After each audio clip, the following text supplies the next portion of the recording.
Hey everyone, what's going on? I'm Next Gamer. Welcome to what should be the finale of my playthrough of Stardew Valley.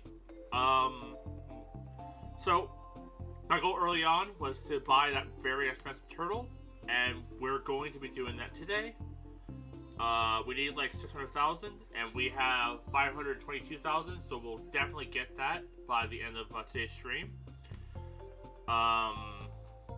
Once we do, I don't know what I'll do after. Maybe we'll just wrap up the session. Maybe it'll just be a shorter stream today. I am having some pretty bad arthritis pain today. Like, I'm barely able to move. I almost didn't even bother streaming. But I figured, you know what? I might as well push through, finish this off, and then next week start back with like Disgaea, or maybe play something else. We'll see. As I mentioned, I was looking into Coral Island, because that's on sale right now. I want to see what my finances are like. Maybe I could swing it. Maybe we'll play that next week. Or maybe I'll do a bonus stream someday, who knows. But for now, I want to try and finish this. Let's swap over to the game. And, yeah, let's dive in. So I was working on catching fish to make the homemade fertilizer. We'll be making money from like our farm.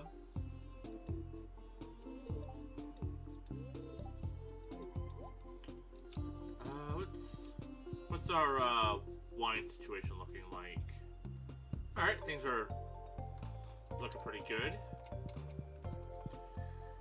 Okay.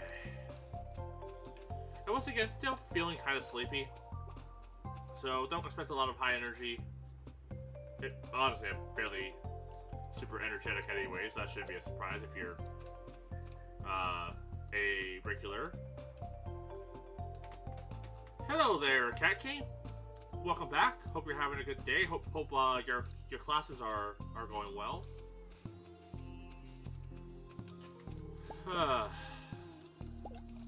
Just good to be wrapping up this playthrough though. Like, the thing is, honestly, like, with Stardew Valley, this could be a series that just keeps going. If people are like, hey, I'm loving this series, let's keep it going, find a new goal, I would definitely do that. Like, I would definitely, like revisit this save file. But I'm also fine, starting new in the future. I wouldn't mind trying to do different playthroughs, or maybe just basic Stardew Valley. I wouldn't mind trying the full JoJo route. A part of me thinks it'd be kind of funny to do the JoJo route and then marry Abigail, because she's like the daughter of like the sales of like the shop that we basically got closed down. I think that'd be really funny, in a like kind of sad sort of way. Like not funny for Pierre, but really funny, you know, as the people playing the game. But yeah, I don't know. I'm open to suggestions. I am a little saddened that I wasn't able to get a dinosaur. That would have been fun. Maybe I'll try and do that today at some point. Maybe like once we complete our goal, because like we'll probably have enough money to buy this dang turtle like by the end of this in-game day or the next. So maybe, you know, if we have like, you know, some time, maybe I'll just do a bunch of dives into the skull mines and try and get that dino egg as like a final hurrah.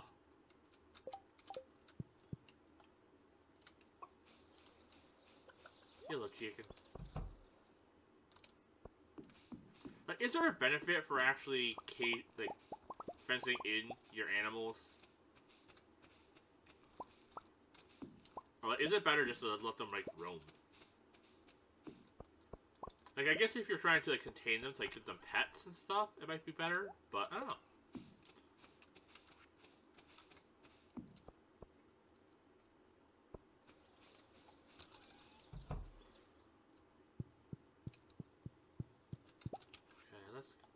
in some of this roe. With this new fishing book that we got, we're getting like just random roe that we're just from like fish that we're catching. So that's all.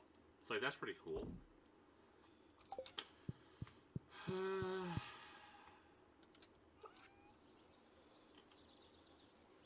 Let's see. We can sell caviar.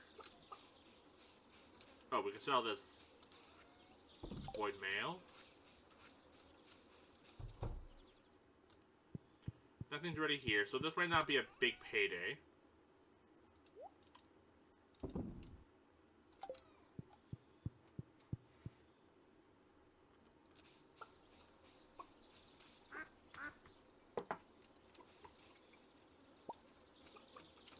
Oh, surgeon number 2. Diamond to sell. That's always nice.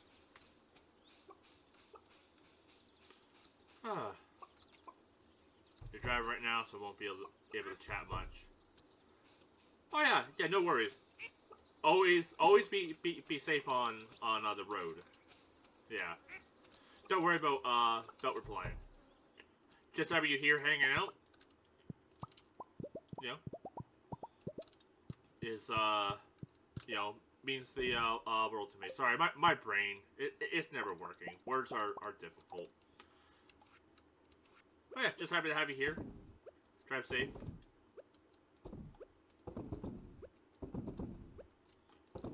Okay. Do we have any overflow eggs? We have 1. So yeah, we'll get some fishing in today. Since it's early enough, we should be able to get a puffer fish for, I think Dimitri.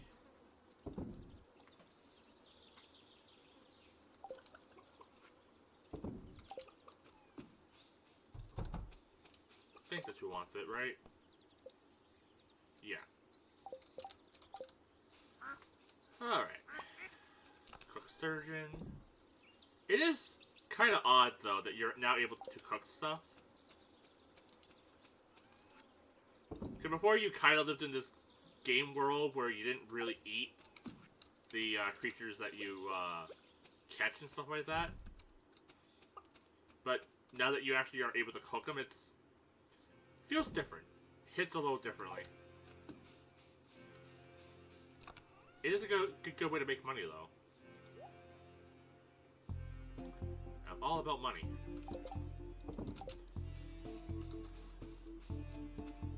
Okay. So let's bust open these geodes. And we'll hit up the ocean.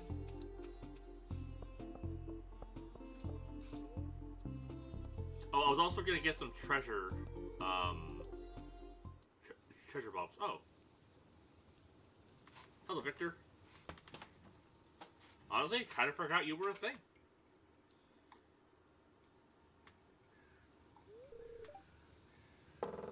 Hi, James. Somebody in your family passed away?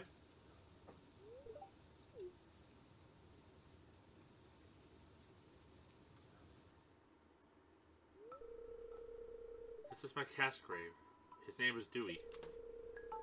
I commissioned Robin to carve this tombstone for him, in his memory. Dewey went missing shortly after my mother and I moved into the valley from Zuzu City. Oh, that's sad.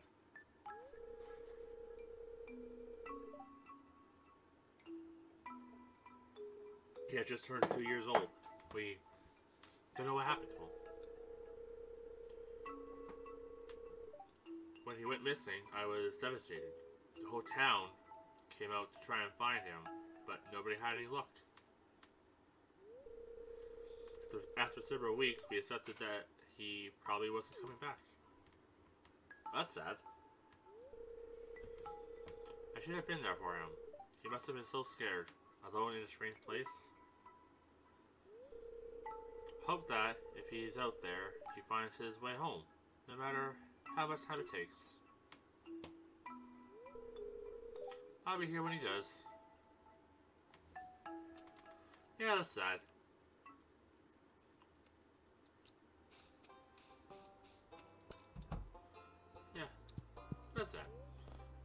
process geodes.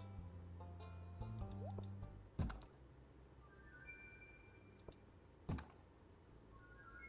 heck's that? Escargot. Ooh, treasure to sell. More treasure to sell. Soup. That'll help us fishing today. Mystery box wallpaper.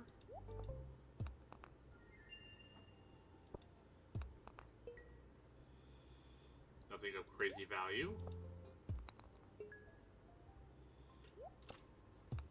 Okay, well, not getting anything good. I'll run back, drop all this crap off.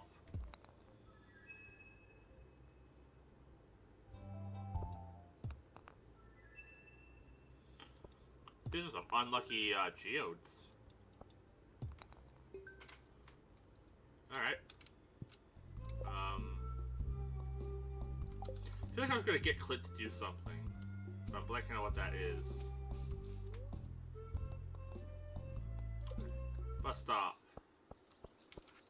Let's get a coffee going. Move a bit faster. Okay, we can just sell all this crap.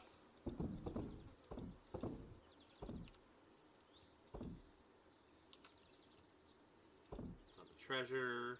Sell the snail.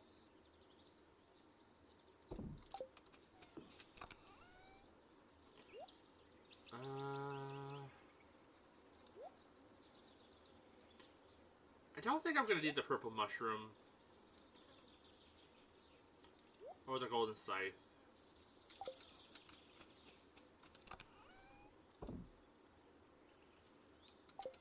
Do I have...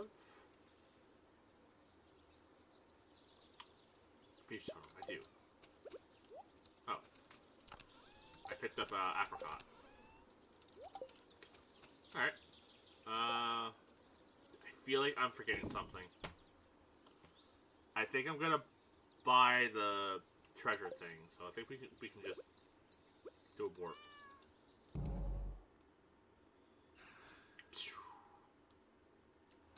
Hey Haley, what's up?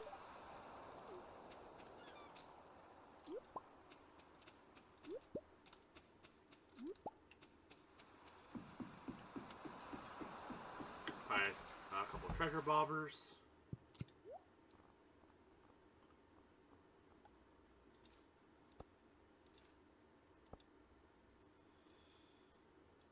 Well, we'll buy 3.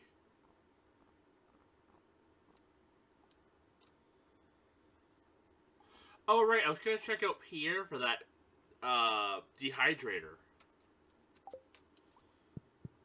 It's a little too late now. I'll do that tomorrow. I wasted a totem to get here, so I'm not heading back. And let's go over to this dock. Never know, we might catch the, crimson fish, I think it's called.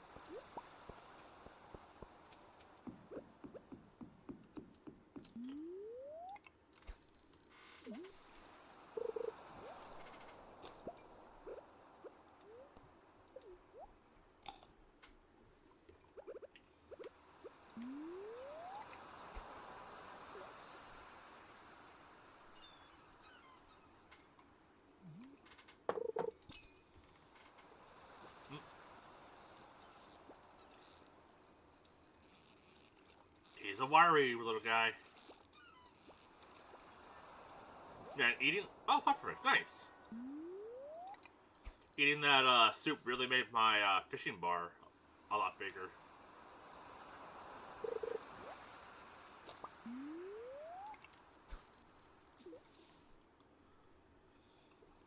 I guess if I want to, I could get another fish pond going.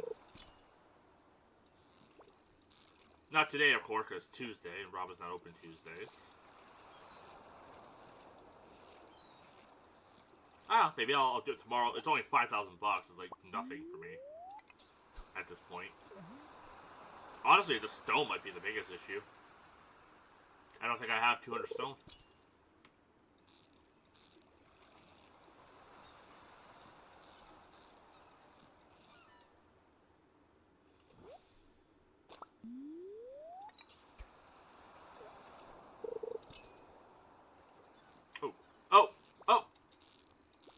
the kingfish.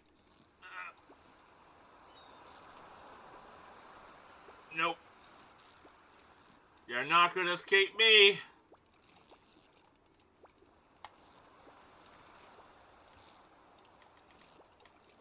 Okay, I caught you at like half my level before. I can do this.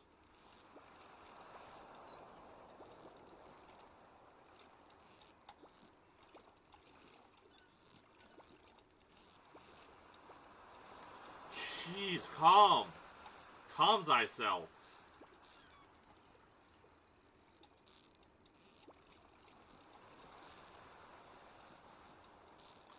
Super focus.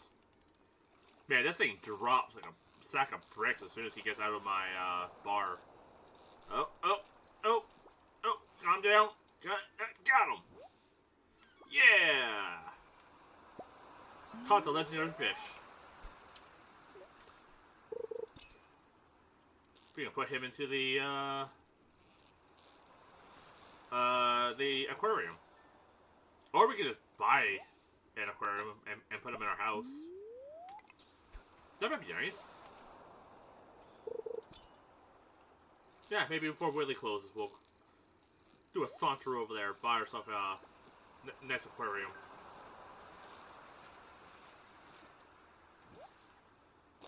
Yeah, let's do that. Maybe we'll be lucky, and there will be bubbles over here. So I'm not gonna lie, if we get a pop-up that we're having a frenzy somewhere, I'll probably go and catch those fish. Cause at this point we just need quantity. Hey Willie, do you have a aquarium? Large fish tank. Boom. Yeah, so I believe you can only catch one of each legendary fish. So now that we caught the crimson fish, that's all there is for them. So like, you can either sell it for a lot of money, or I think you can put it in a aquarium. Before you couldn't put them in the aquarium that's at the community center, but now I think you can. But I think I'm gonna put them in our house.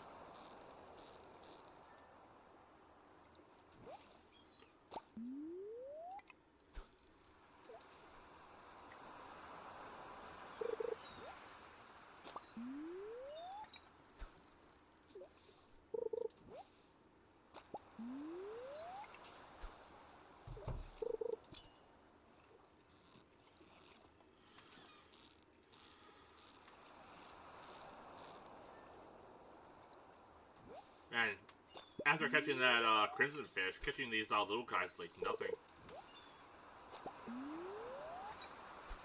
We could have also built another smoker.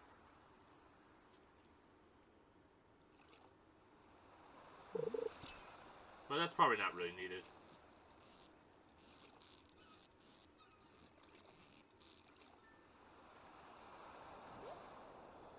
Yeah.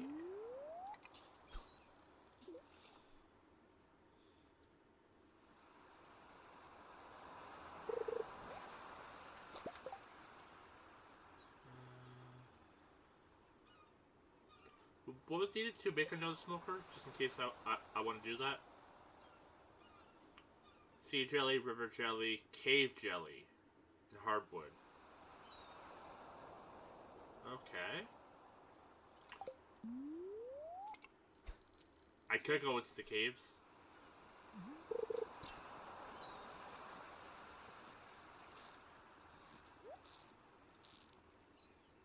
Oh, thank you, fish, for coming down here.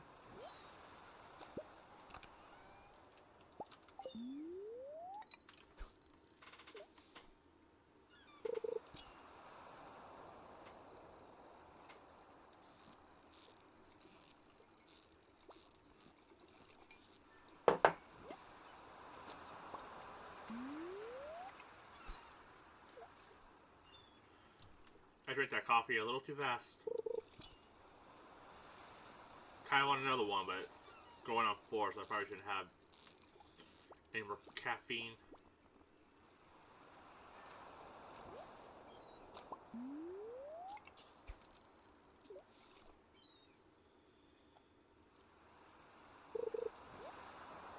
Oh yeah, I guess on the way back we can check out that door that required me to max out all my stats. We have to walk past it anyways to head home. Let's see, 2, 4, 6, 8, 10, 12. That'll bring us up to 40, 44.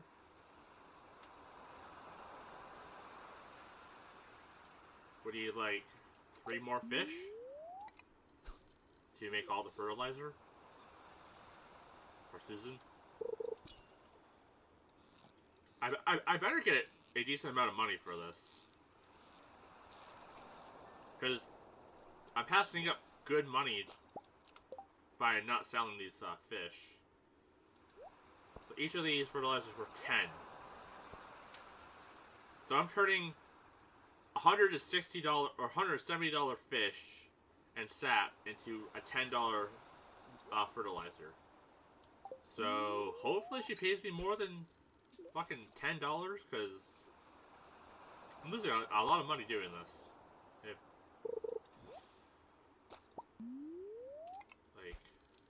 We'll do the math once we get paid.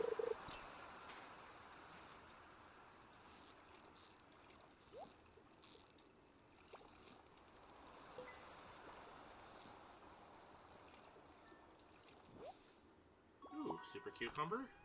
We can cook that guy up. Super cucumber roe. We did just get the wild bait. Probably throw that on, have a chance to get double fish.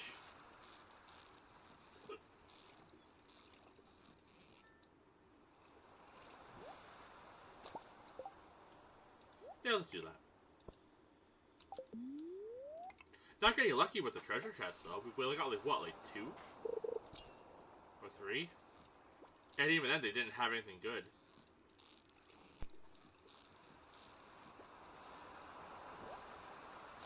Nice. Double halibut. Oh. Oh.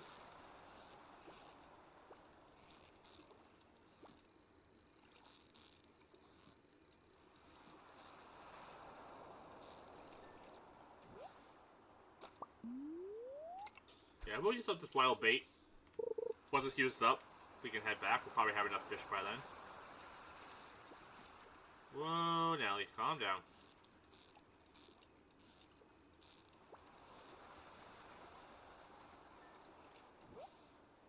Nice. Double cucumber. That's so much money. We're just fishing up. Yeah. Those guys I'm not going to turn into a fertilizer. Those guys I will cook.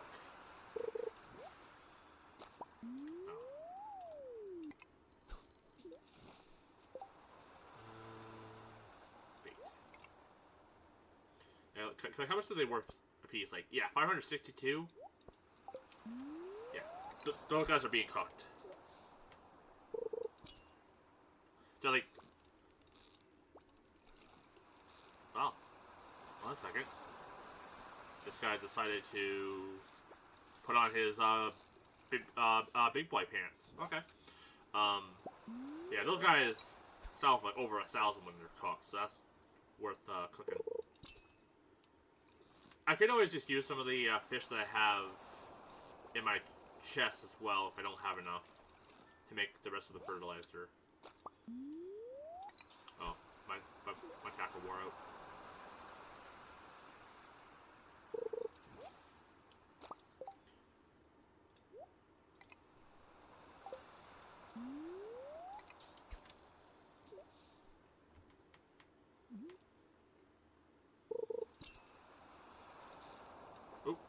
Oh, calm down.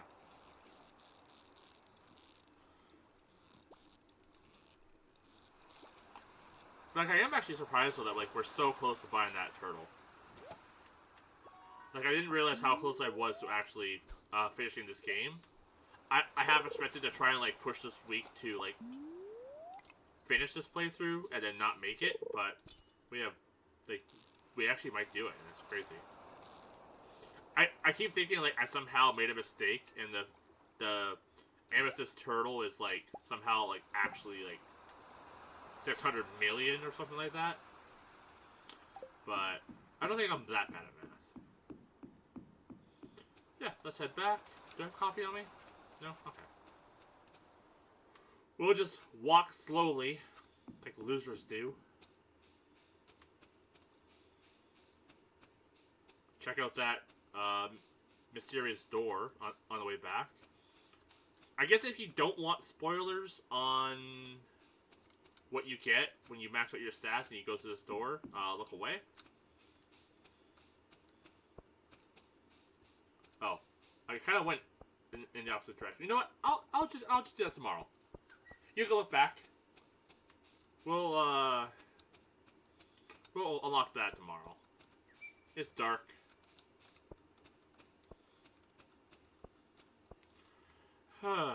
Ooh, stuff to sell.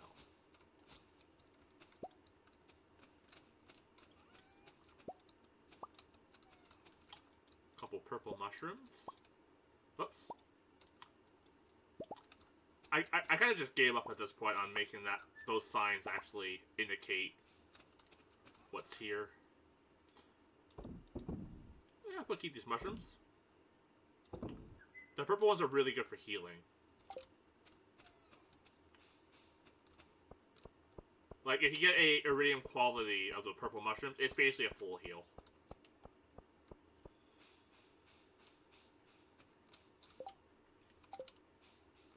Okay, let's get one of these slimy cucumbers cooking. The cucumber away.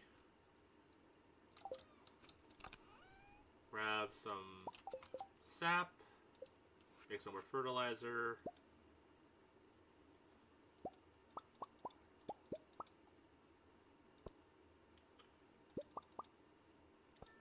That's our 50.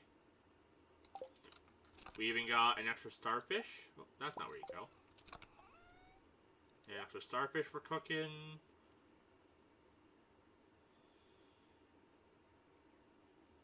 How much are these guys worth?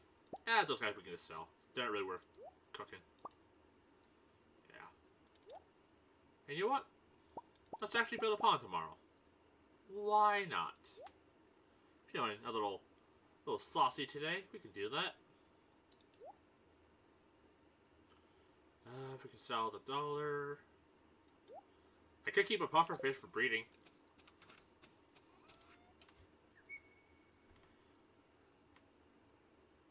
Not sell this puffer fish because we're gonna give it to Dimitri. $10 sell, fish sell, fish sell.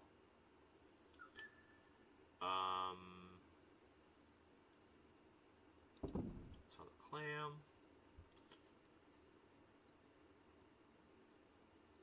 We can sell this lure. Alright. Feels pretty good. Did I... Yeah, okay, yes it did. I was trying to think if I checked on the upper coop. I think I did. Yeah, because I checked to see if I had any overflow. I didn't.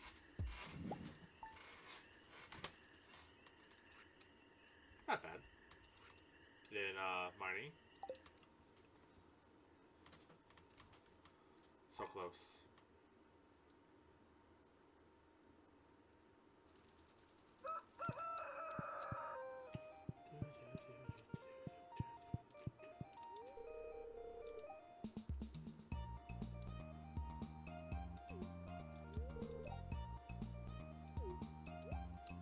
Can we, like, interact with the baby at all early on? I don't think we can. Yeah, he's just always sleeping.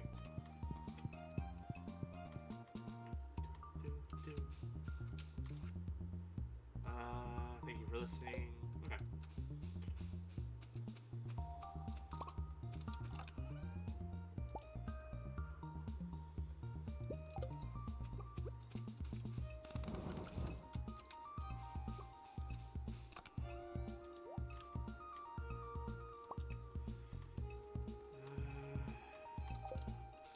Grab a fish to cook.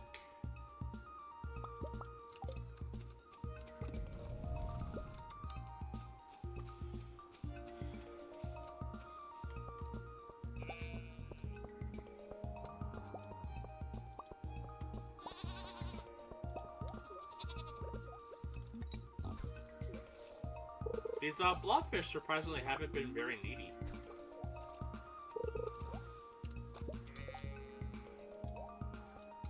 We'll cook up the blobfish first since they're worth more.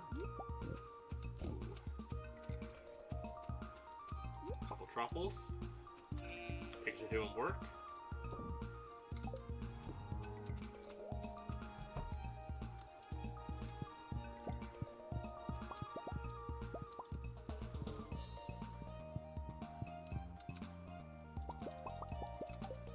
That's so much milk.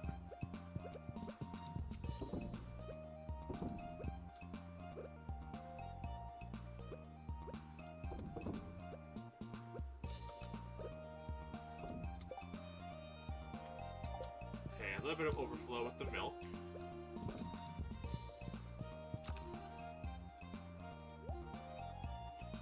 Yeah, I think I was gonna look into making cheese maker. Yeah.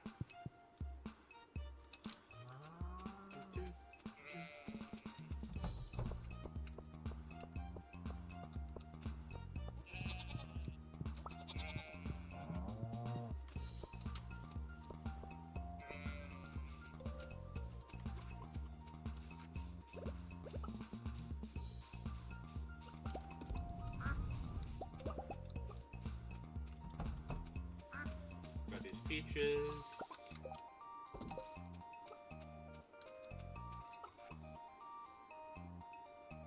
If I was smart, I would like rearrange the farm a tad better.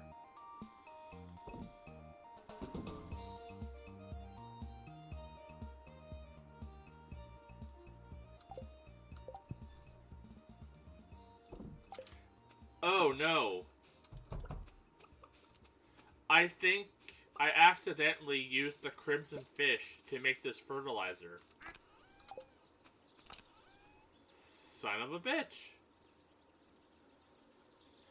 That shouldn't happen.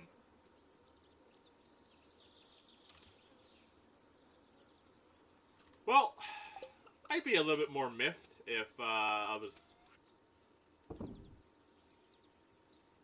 Yeah, that's kind of annoying. That feels bad. Because it's like, hey, you can't get another one of those. Too bad for you. Yeah, that feels bad. I had so many other fish in my inventory, and it shows the one-of-a-kind, most expensive fish that I had as an option. That feels bad, man. That feels real bad.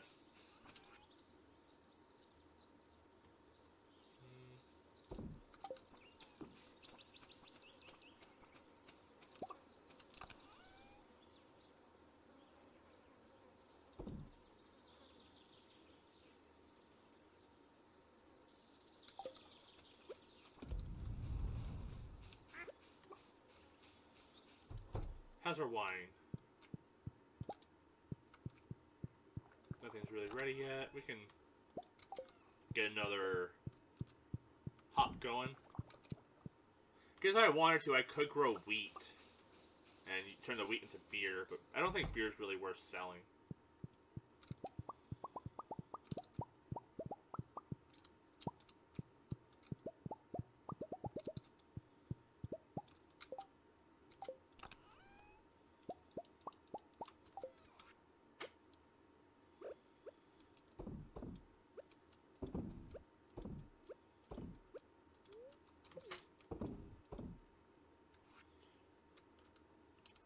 This red row here almost looks tasty. They look like little red currants, and not fish eggs. We still have a lot of empty things. Let's throw some cranberries into them.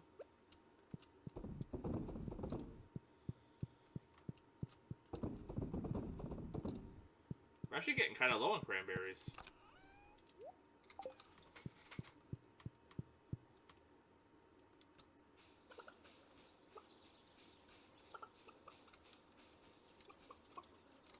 door.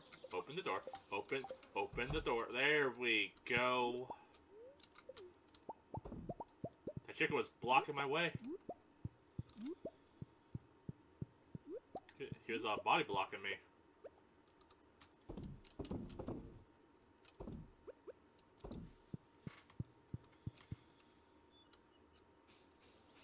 Okay, so all this stuff off. We can check the greenhouse. I could get the cranberries planted if I wanted to.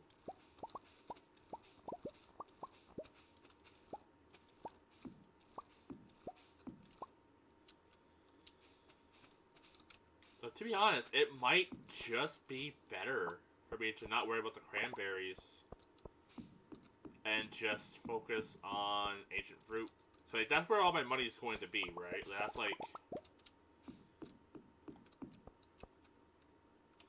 That's like how you make your money.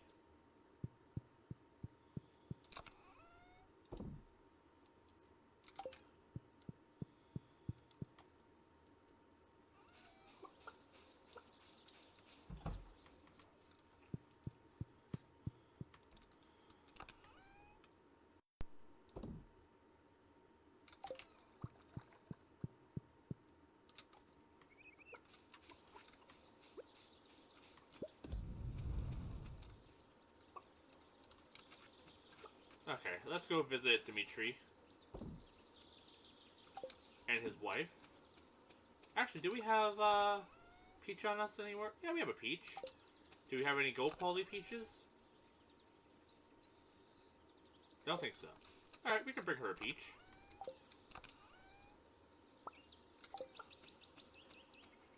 Bring Robin a nice peach. Bring Dimitri the puffer fish. Get a fish pond going, just because why not? At this point, $5 grand is kind of just a drop in the bucket for us. Like it's nothing really. Then we can hit Pierre and see about that dehydrator. Because I don't know what this is going to do. If it's even worth using. Okay, first. There you go.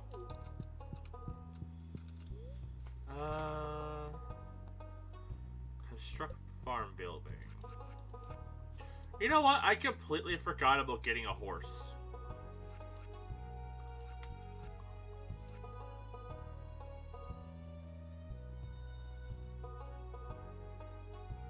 Oh, stone. Shop. How much do we need? Like, 84? Alright.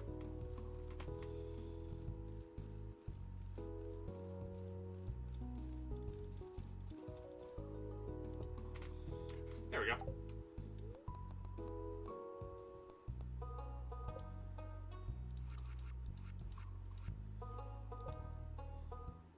Honestly, I would also like to do a run at some point where I just have nothing but fish ponds. Where I have one of every fish in a pond. Okay, she can do that. Where's your husband? Where's he? Where's the lad? Is he up here? No, he's probably by the fountain. Oh, Rothil. Hey, Linus. Have some grapes.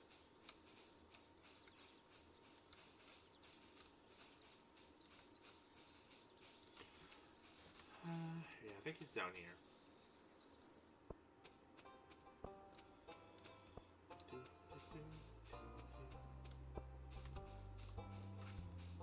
And then we can bring this fertilizer to Susan.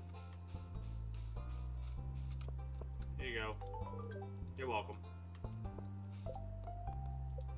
$1,000, cool. Okay, where does Susan want us to drop those off? At her chest. Alright. Ooh, bubbling water. And it stopped.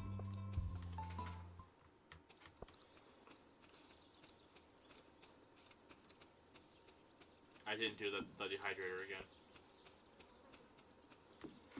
Okay, maybe we can... Oh.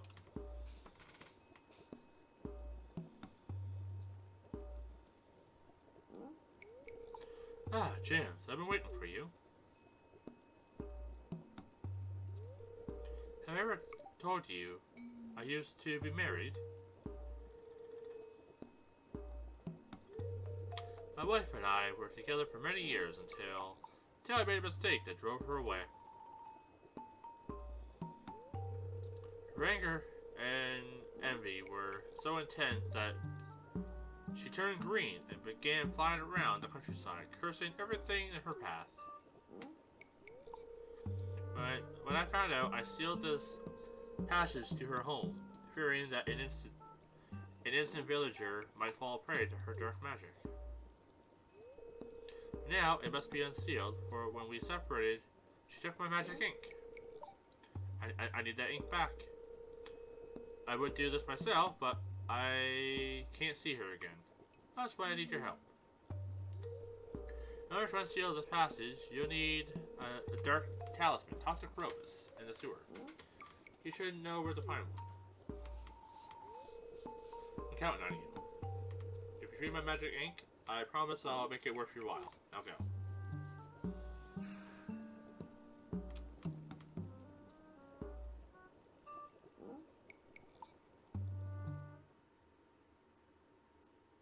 Okay. Oh. A fully matured melon should easily break away from the vine when crisp like this. Okay, I see now. They don't all ripen at the same time, so it's important to check each one. Hey there, James. Hello. Hello, dear. Scarlet is helping me with the fieldwork today.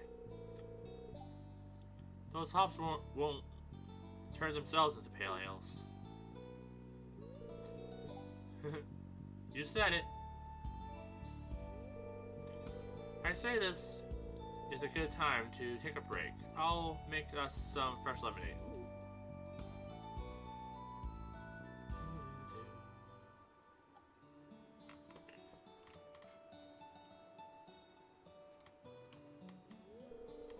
I don't think I've run across anyone else who's more of a green thumb than Susan. And there's so much about farming while working under her. I think I've asked you this before. What do you enjoy about being a farmer?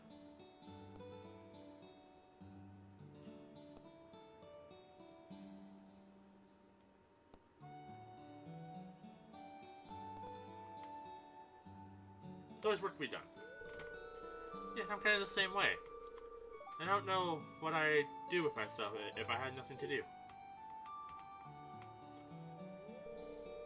You know, I have a dream of owning a farm someday.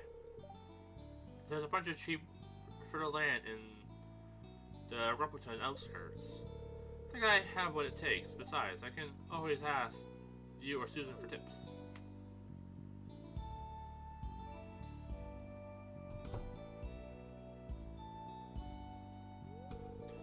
Alright, sweeties, come inside and enjoy some ice cold lemonade.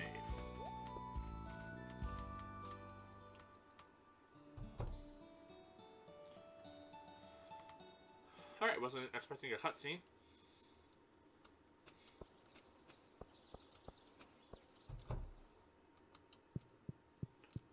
Okay, that's the chest you wanted me to put stuff in.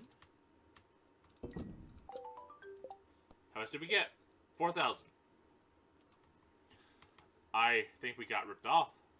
That's what I'm gonna say. Let's do some math. We got 4,000 bucks. We had to kill.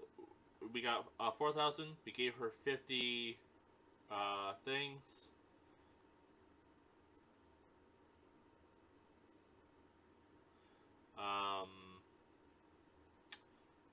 Yeah, she gave us about 80 gold per thing, and we were able to sell the fish for over 100. We got ripped off. You got out of school around 1:20. Just got home. Wow. Was traffic bad or just something else slowed you down? Any fish in this? Probably not. 31 casts. Oh? Oh. Wasn't expecting to get anything. Okay. Can we make it to pier in time to check out this dehydrator? Then we'll go to that door.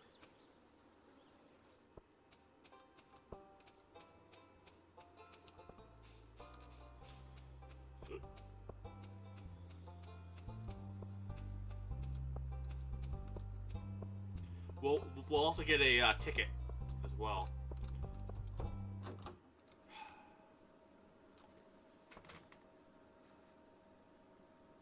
Why am I snooping in her room? Huh? Found Pierre's secret stash.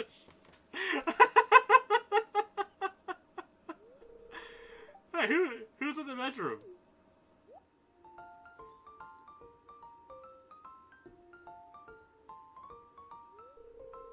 What? How did you find that?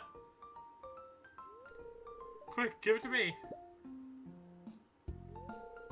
Promise me you won't tell anyone about this. Your secret's safe with me. Thanks, I appreciate that. Just forget you ever saw this, okay? And I'll just forget that you were stupid around in my bedroom. Yeah?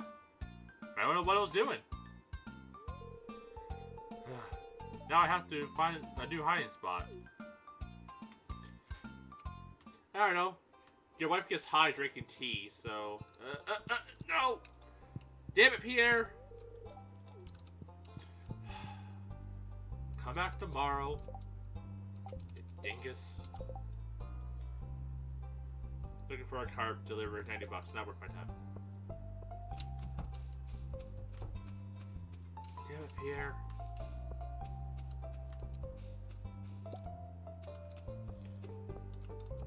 Well, we can at least hand in this ticket. Ooh, get some more treasure out of it. I like treasure. Extra $5,000. That basically covers the pond I bought today. Okay. We'll head... I think it'd be quicker going in front of Sophia's farm than shooting down once we're out of here. Then we can see what we get for maxing out all of our stats. I think this is new, right? I don't remember this door being here. Oh, how am I doing today? I'm doing alright.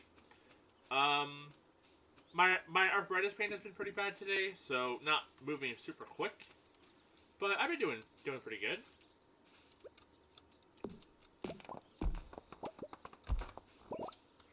Nothing too crazy. The final path.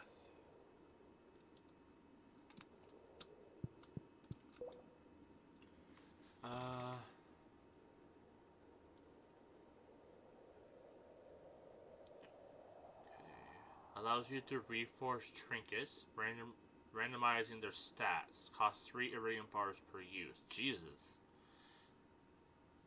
Mini forge. Now you can use a dwarfish forge from the convenience of your home. Unlocks a new equipment slot for trinkets. Trinkets can be found while venturing and grant special powers. Cool. I'm a master though, right? I'm maxed out.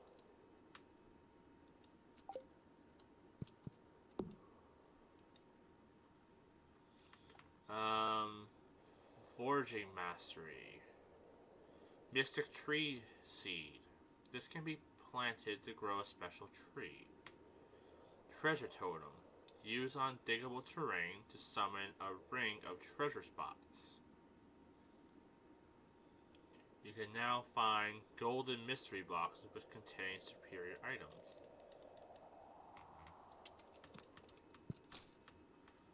Iridium scythe. Ooh, can be used to harvest any crops. It's also excellent at gathering hay. Statue of Blessings. Touching the statue gives a unique blessing every day. You can now find golden animal crackers, which permanently doubles a farm's animal production. Doesn't work on pigs. Okay. Advanced Iridium Rod. You never played Stardew Valley before? It's honestly very nice. If you like chill farming games, like Old Harvest Moon, um, uh, Rune Factory, anything like that, you would probably like these. This. Use up to 2 bobbers can be attached. That's interesting. Challenge bait. A perfect catch yields triple the fish. However, each time a fish escapes the fishing bar, the catch is reduced. Interesting. You can now encounter golden fishing chest. Interesting. Statue of the Dwarf King. So this all here is new in the most recent update. Choose from 2 mining related powers each day. Heavy furnace. It's more efficient than a regular furnace. Requires 25 pieces of ore and 3 coal per use. Okay. Alright, so you save 2 coal. That's it. Gem-bearing rocks now grant twice the gems. Games I play were Destiny, Xenoblade, and... I'm much of a slow game guy. Yeah, probably not. My dear James, if you're reading this note, you found the secret room I prepared for you. Within these walls are tips, recipes, and even some of my most cherished tools. All the very best from the many happy years I spent in the valley. By coming this far, you have proven that you possess the skill and wisdom to make good use of these powerful secrets. I hope my discoveries help you in your journey to make Butterfield Farm a shining star of the whole world. Grandpa. Yeah, like, I'm very much, like, I have, um, either I play very challenging, difficult games, or very chill, relaxing games. I don't really have, like, much of a, middle ground.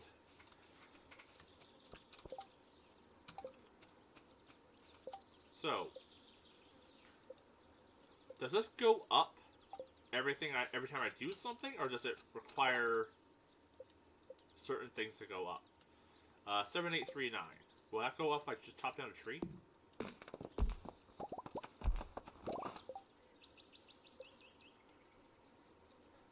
It did! It went from 7839 to 7852. Okay, so it just goes up. Okay. I played Minecraft last year, so... Few slow games. Oh, yeah.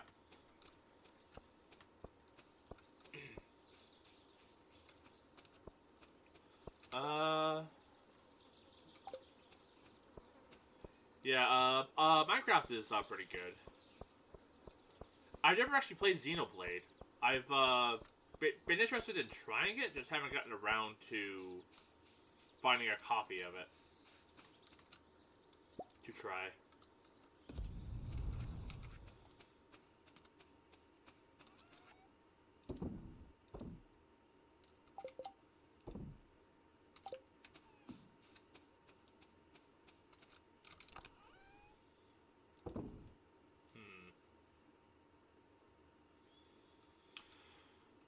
What should I do?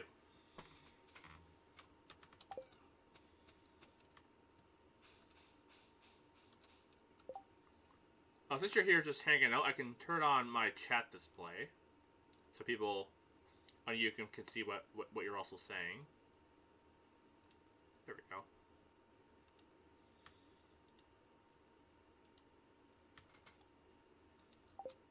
Yeah, I usually have my chat display turned off because I get a lot of people here trying to sell me crap.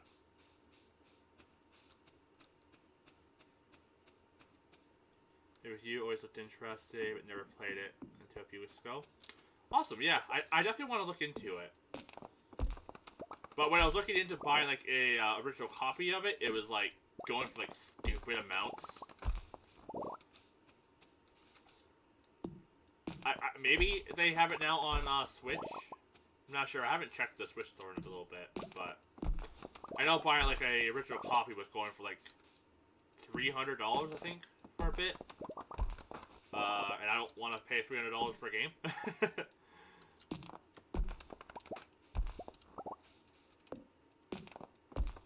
In my free time, I've been playing through Scarlet Nexus, which has been pretty fun.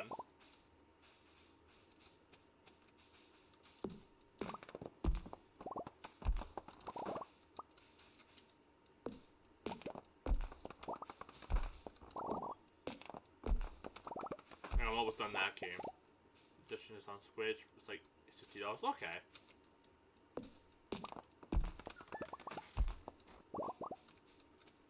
It'll probably be closer to like $80 for me in Canada.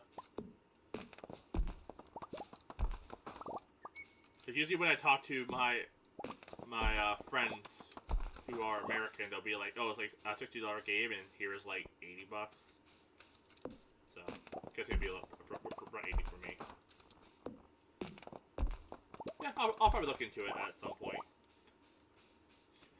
I I I do like RPGs, so it would definitely be up my alley.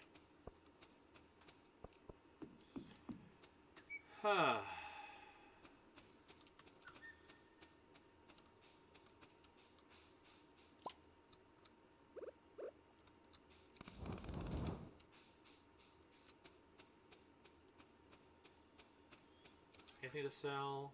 Sell this off. Do I have anything in these chests that I just don't need? I got 350 pine cones. Good lord.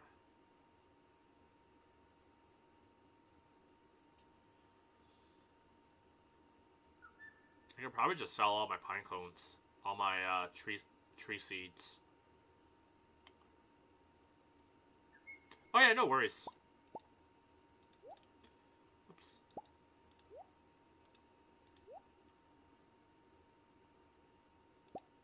Sell this treasure chest.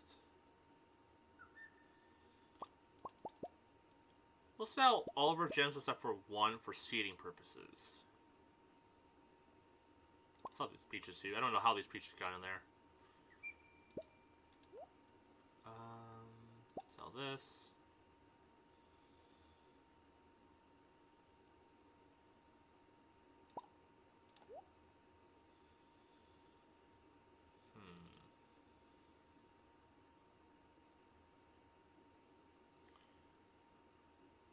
Xenoblade, but probably Charla. Only ranged fighter? Okay. Yeah, I don't know why, but I've been getting more into, like, magical characters lately in my games. Like, like a spell blade, you know? Like, kind of mixed between, like, melee, but also able to cast spells. Like, that's been, like, my go-to for the past little bit.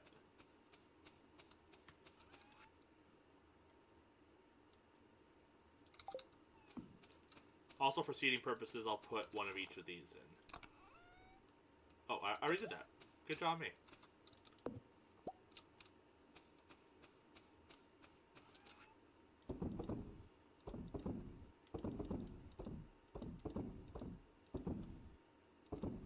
Alright.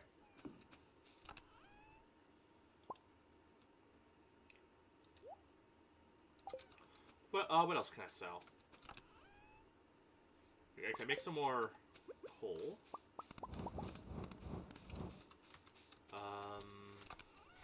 What's worth selling? Batteries will keep.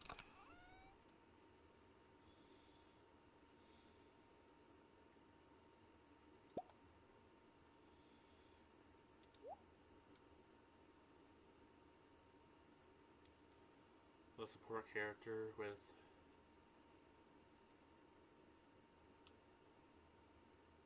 Oh, that's neat. Yeah. There's something special about playing as a like a support character.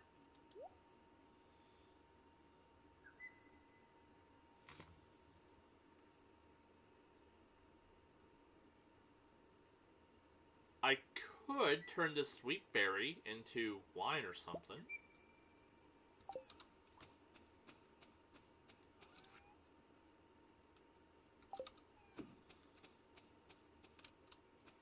Alright.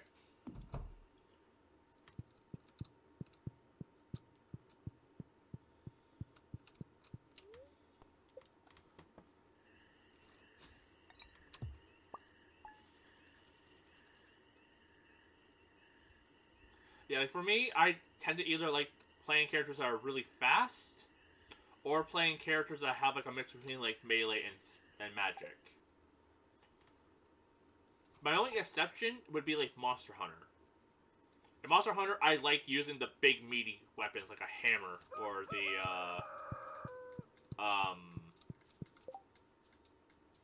greatsword. I want to say.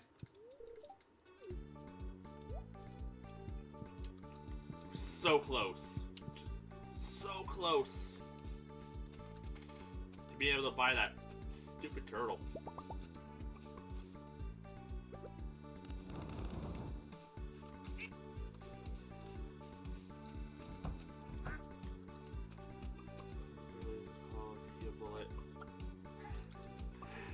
I always love games that have like projectile weapons that are attacks that heal. There's a old Xbox 360 game. I think it's called like something Sonata. Let me look it up.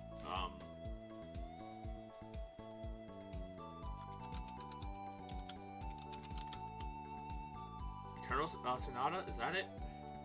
Yeah, Eternal Sonata. Where in that game there's a ranged character who also has a bow, and she can shoot you with a heal. And I thought that was always really funny.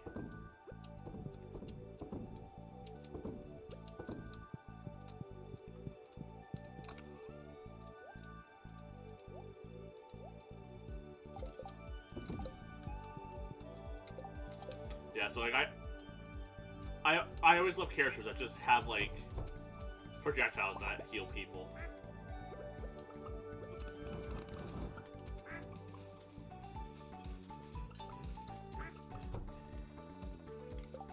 Okay, wine's not done yet.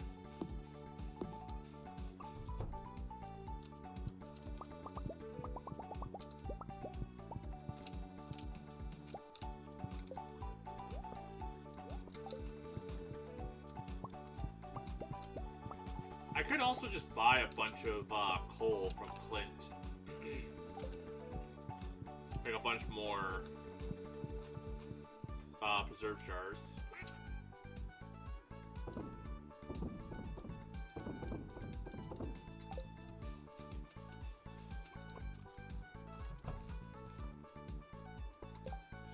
Spear, also a lot of sodium. Yeah, that sounds fun.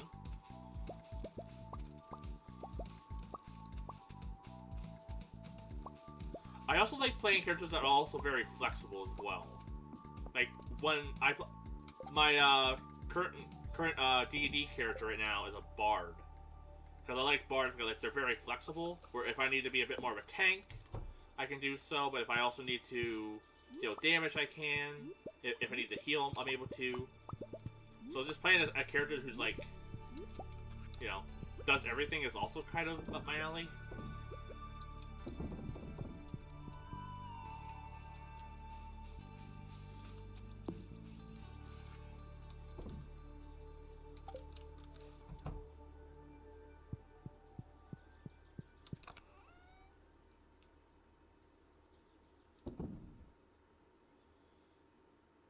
Yeah, a lot of peaches.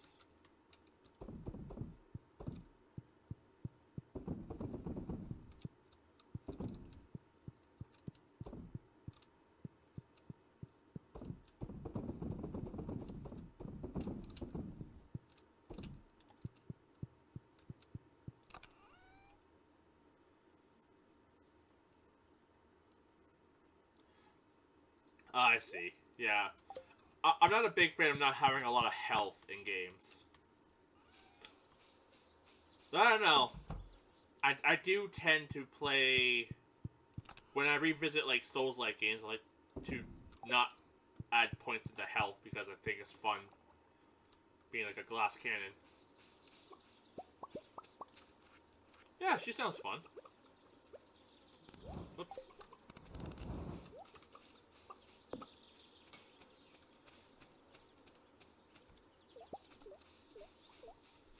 Hello, fishes. Oops. Truffles. Thank you, little piggies. 4 truffles today? They've been busy. Easy 5 grand.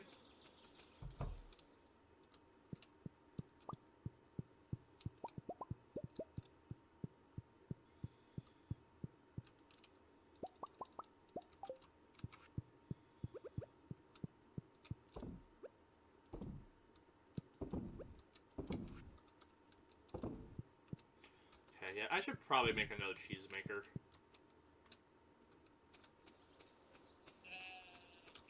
Yeah, yeah, that's fair. If there's not a whole lot of characters. Still, though, 7 characters is still a decent amount.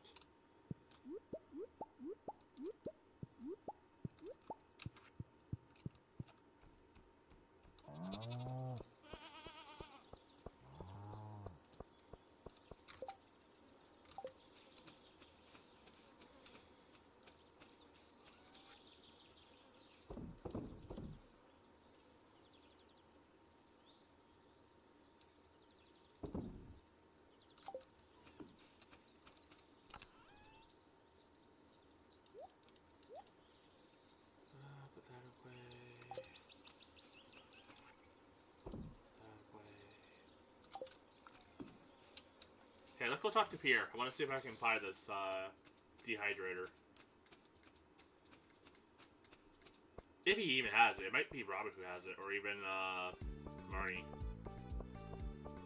I feel like I remember seeing Pierre have this. Honestly, I could have just been making this up.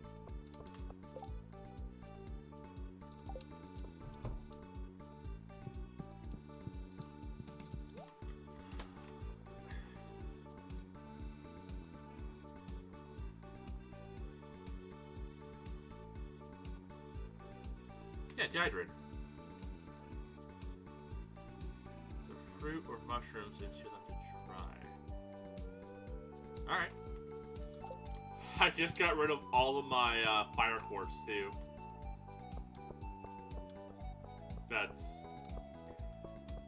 That's very fitting, let's be honest. The moment that I go, okay, let's not hoard everything. It's the moment the game's like, hey, you know that thing that you were hoarding until just yesterday? Well, now you need it.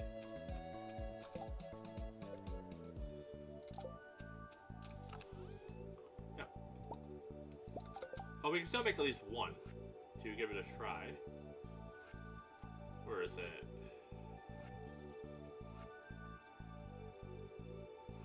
Dehydrator. Is that it? Yeah, I need clay.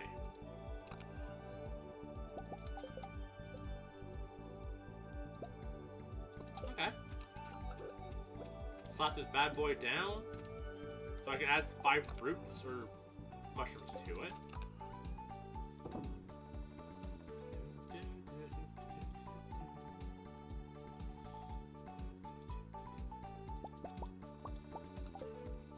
So, as a whole, these guys are worth about 600 bucks. Slap them in there. Wonder how long it takes to dehydrate stuff. I'm a little hungry. In real life. It's like I've eaten pretty well today. I don't know why I'm a little extra hungry today.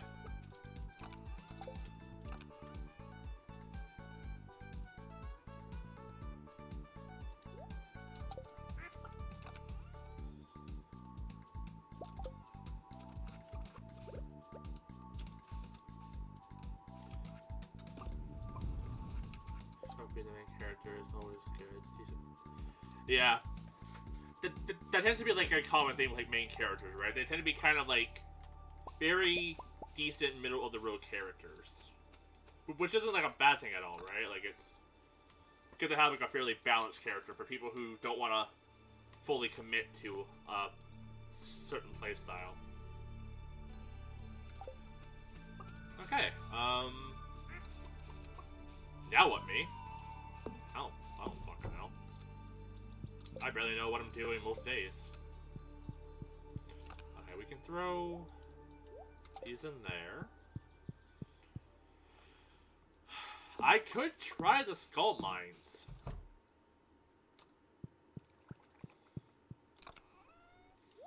Maybe get lucky for the finale. Get myself a dinosaur egg as a treat.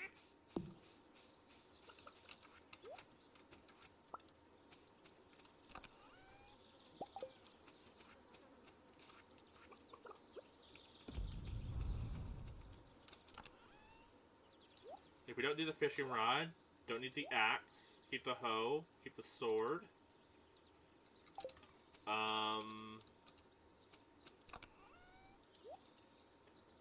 Take the full heal mushrooms with me. Bring a tent. We're gonna warp totems. Why am I holding this fossil? I can just sell that.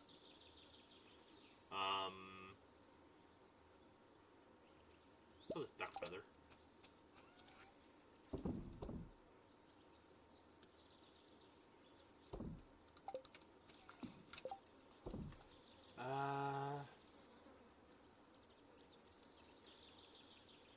Oh, I need my, holy sword. Where are you?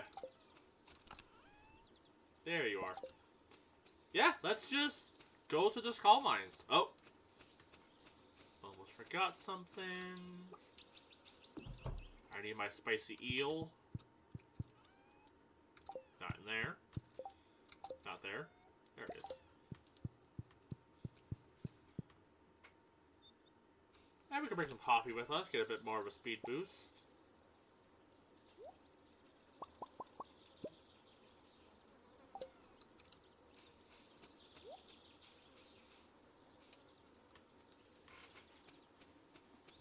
I saw that guy be cooked, but I don't want to take too long. Have Ham just leave.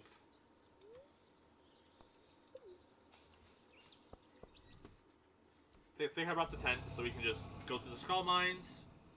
I did not check my luck today. Yeah, we'll be fine. We're fine.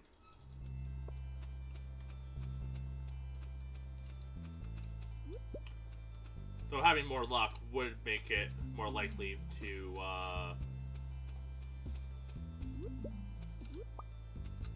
find the dinosaurs, but yeah, we should be good. Should be in the keyword. Alright, we got the tent. We got 2 tents. Alright.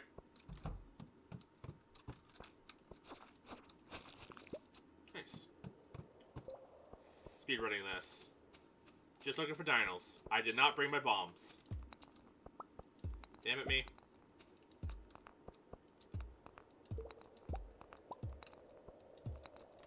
Looking for a hole.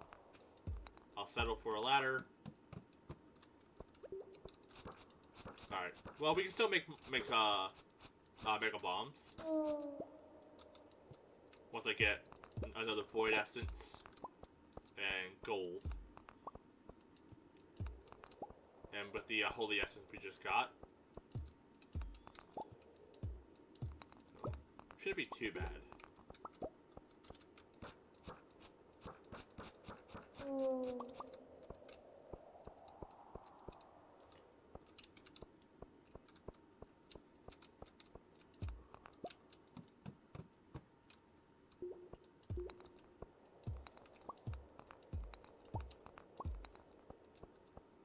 Yeah, woody characters are often pretty fun.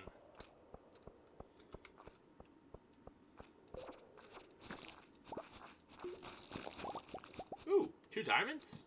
And a way out? That was a nice slime. Ow.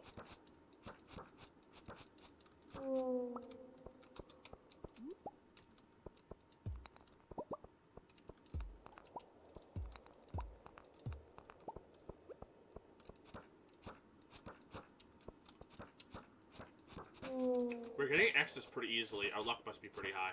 I also forgot to eat my eel to give us more luck and speed. Drink the coffee for more speed.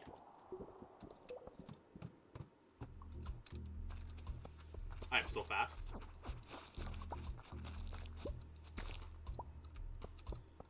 Looking for dinos. We'll probably start encountering dinos after the 7th floor, I want to say.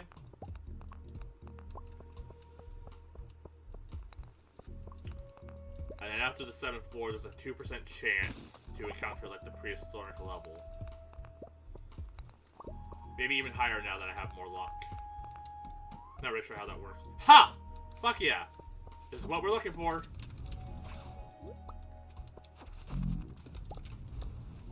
Give me dino eggs.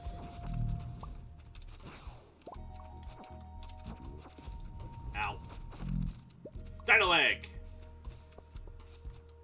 Ah, it's a good day. Well, let's do a mass murder. I should pop a little bit of a heal.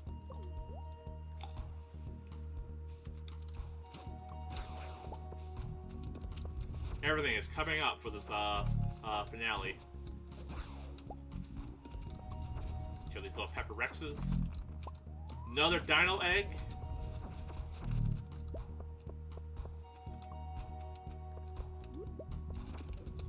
Maybe that's how I'll end the stream. Have a bunch of baby dinos. My coffee wore out. Hey. He predicted where I was going to be.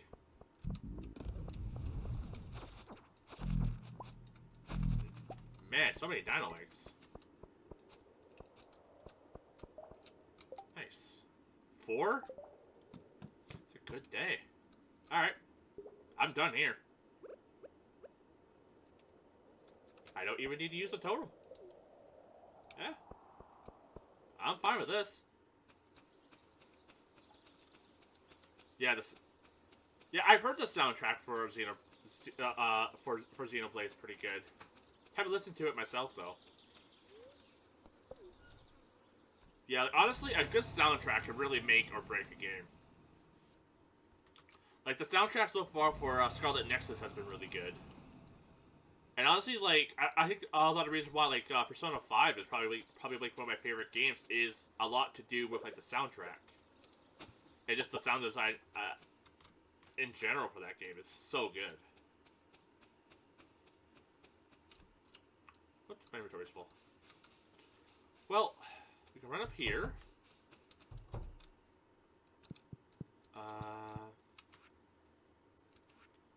Throw a dino egg into this incubator.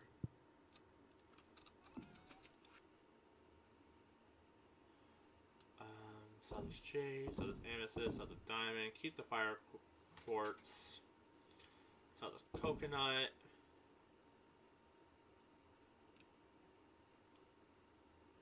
Cactus fruit. Rock and somehow made amazing meat. Yeah, that's how it works, right? Just mix a couple, you know, genres together and see what happens. That's how most genres are basically created, right? People liking a certain genre, but then adding their own twist to it.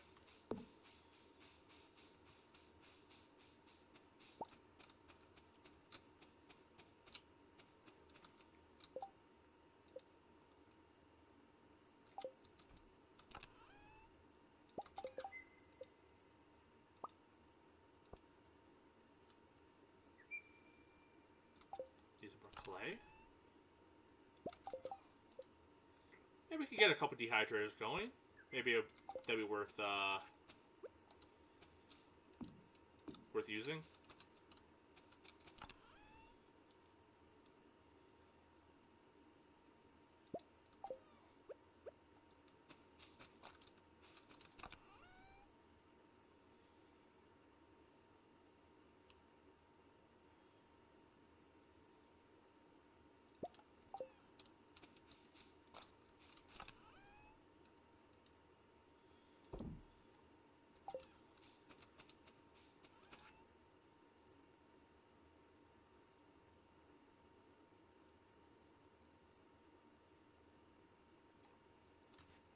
So honestly, though, it does kind of make sense. Like, an orchestra is very like big. It fills a room. It can be dramatic or it can be like powerful. Rock is also falls into that as well. Like rock can be very emotional. It can be very powerful. Uh, so honestly, blending the two does kind of make sense. So all these bones, all this algae.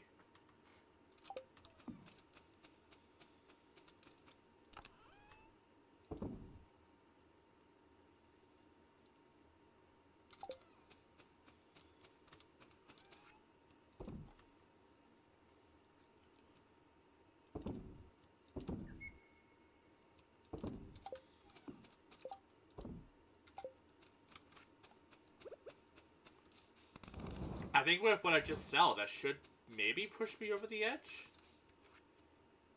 Allow me to get the turtle. Anything else I can sell?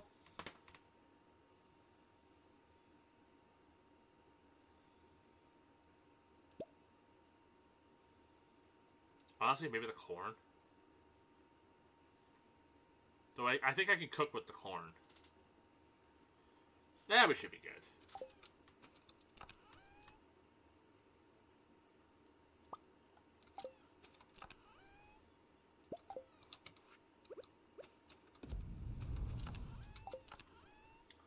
What else? Yeah, we can call this an early day.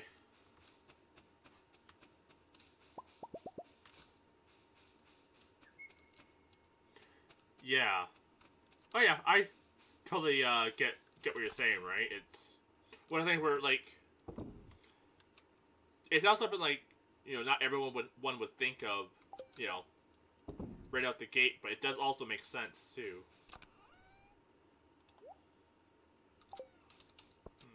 Okay, I'm gonna call it an early day in game. But I am gonna step away as I go to the washroom, so I'll be right back. And I'm back. Made over 30,000. That might be enough to push me over the amount I needed for that incredibly expensive turtle.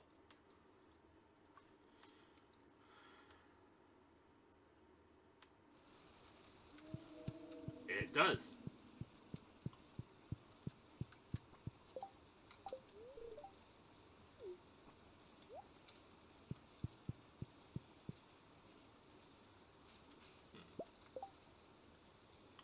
620 raisins, 600.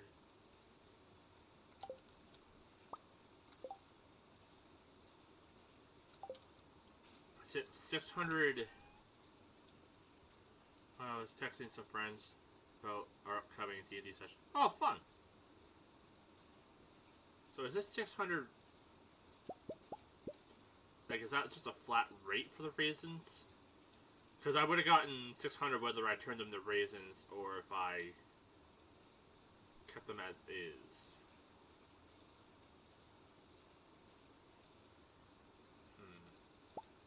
Or if I sold them as is. 600.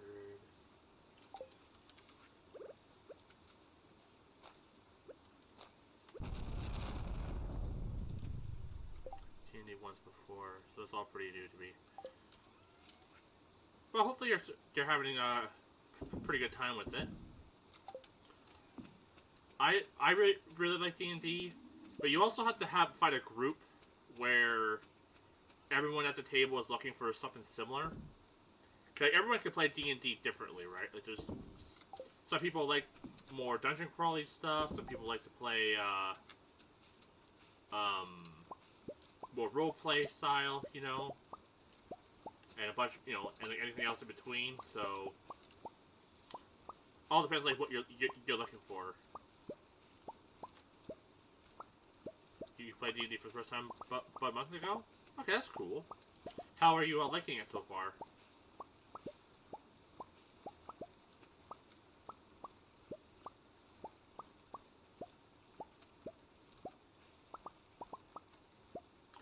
It's pretty fun? That's good.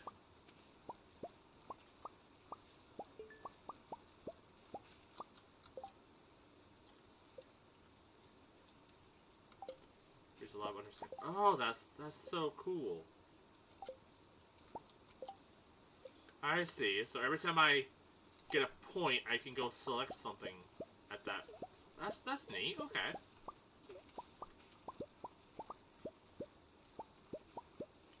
Yeah, I try to play D&D with my group every other Saturday. I've also considered trying to get like a D&D like a session for like streaming set up, but I haven't really found like a good group of people to do so with. As I mentioned with D&D, right? Yeah, like it's you want to make sure you find a group of people all looking for like a similar thing. It's a human fighter. I spent most of the campaign being heavily drunk. That's always fun.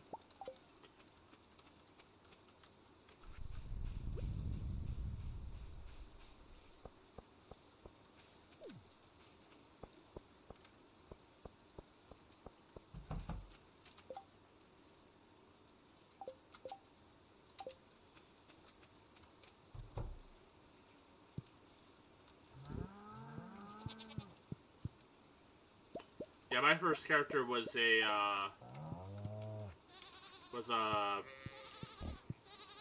drow elf who was a ranger,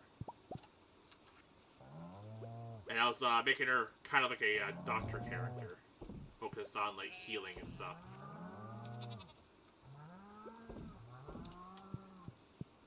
With a pet panther. But now the campaign that I'm in, I play a dwarven a dwarven bard.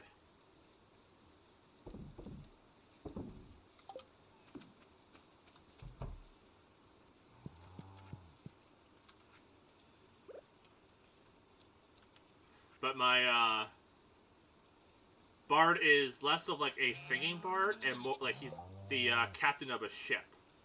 So instead of being like singing, his words are more inspirational. He can move people's hearts by just talking rather than singing. It's been a lot of fun playing them. Pretty fun. Do role plays since they're all theater kids. Oh, that's fun.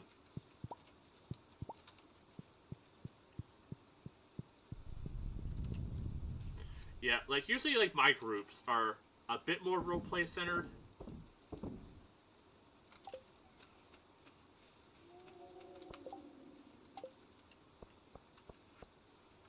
Okay. Unless morning is closed today, this should be it. Adopt a pet. All the way down. 500,000? I thought it was 600,000. What? I literally could have had my finale last stream. That's funny. I did not know. Alright. Boom.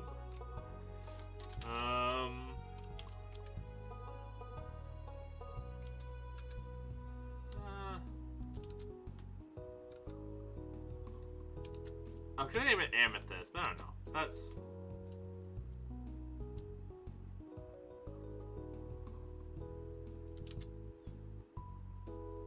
You know what? I'll name him after my actual real life turtle. Terry. Great, I'll send little Terry to your home right away. Yeah, we got a turtle. I actually have the money and the resources to buy a second turtle. We can buy the green turtle. Alright. Working on is a wood elf who is super socially awkward. Oh, that's fun.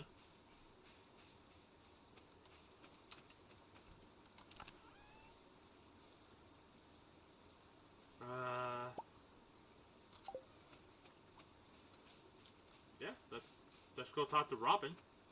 Get her to make us another bowl, and we'll buy a little green turtle. Then we have every turtle. That's fun. Why did I think it was 600,000? Was it that and they lowered it? Has a total charisma of 7. Okay, that's interesting.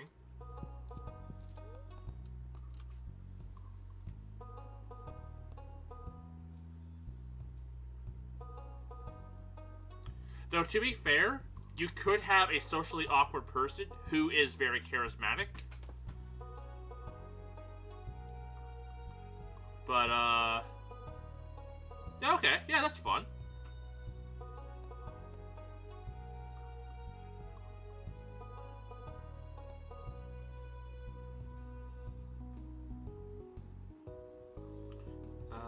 Make farm construction. Pet bowl.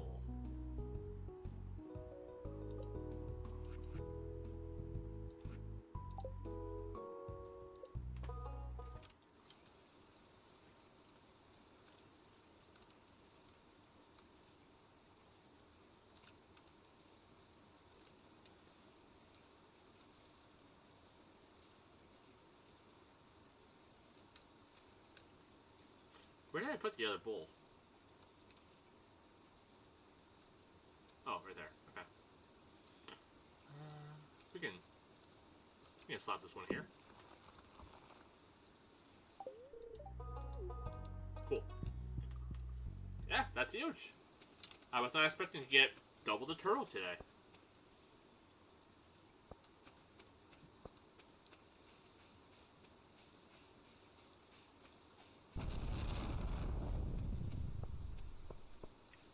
At some point, I want to try making a lizard man character. Probably a fighter, and his whole thing is like range weapons or like range throwing weapons. Because like they have the ability to make tools out of like creatures that they kill with their special. So I thought it'd be fun just to make a character who's all about throwing shit. It's not the pet.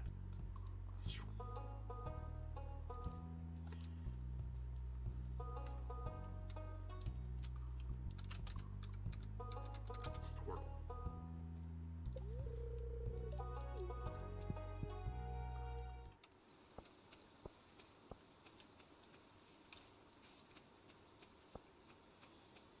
Hey, I can donate this dinosaur egg to the museum.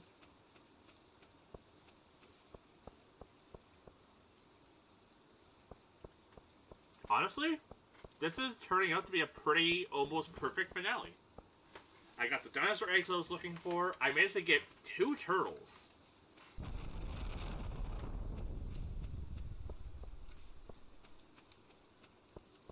Like, feeling pretty good. Not gonna lie. Dino egg.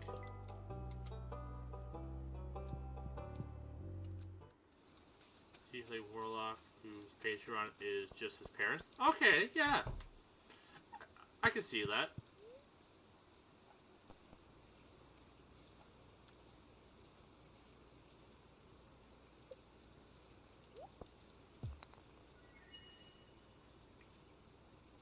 Let's see it. So, I'm done it. Yeah, spells are definitely a little complicated.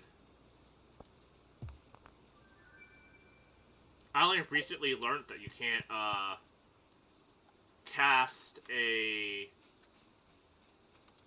like that you can't do a 2 spells in one turn, so you can't do like an action and a bonus action spell. It can only be one or the other.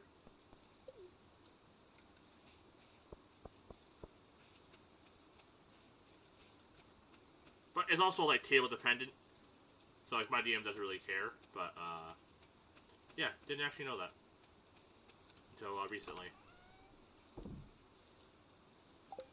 I was watching a D&D stream, and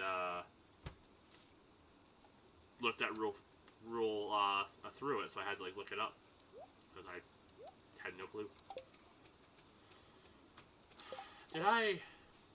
Oh, I should say hi to my turtles. Where are they? They're probably inside, right? Because it's raining. Turtles? Turtles! Sophia, are you okay? Are you stuck in the couch? Let me move the couch for you.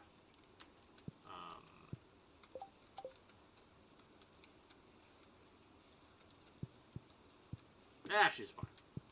Oh, nope. Nope. I want to pet the turtle. Yeah! Yeah! Really terrible stuff. In our last session, we killed a guy with pie. That's always fun. Yeah, like typically, like when I DM as well, I like to be a little more looser with rules. Where like, unless someone is like, unless someone's trying to do something like kind of completely out of like the ballpark, that like wouldn't really work. I tend to be like pretty okay with it.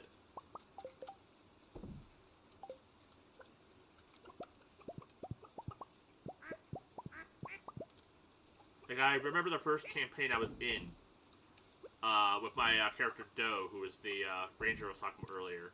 There's a scene where she got picked up by like I think a troll or ogre, can't remember who, but she was very low health, and this troll would have probably killed her. So trying to think out of the box, I was like, okay, what can I do to get out of this situation?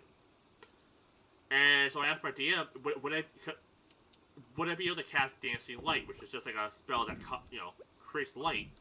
But I was like, if I were to like cast a spell in the ogre's face, would I be able to blind him? Not like full blind, grant a status effect, but just kind of making him go like like that, right? React to the light and drop me. And she's like, yeah, sure, you can do that, and it turned out, but I I like it when I'm able, like when I or my players are able to kind of think outside of the box. So that was like one of the moments where I was like, okay, she didn't have to do that, but the fact that she did, like, she rewarded my creativity with it. I wasn't trying to break the game, so it kind of made me just feel like, yeah, I kind of like not like like it's not in the rules that you can use that spell that way, but it also kind of makes sense. One of our members is a clown cleric. Summon 40 pounds of pie instead inside a dude's stomach. That would be an awful way to die. You just explode. You explode pie.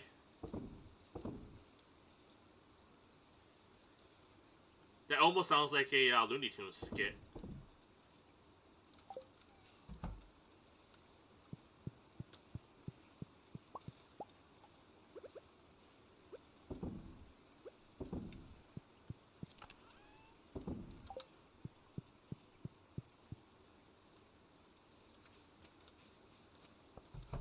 Yeah, like it's definitely those like little moments like that that really make D&D so special.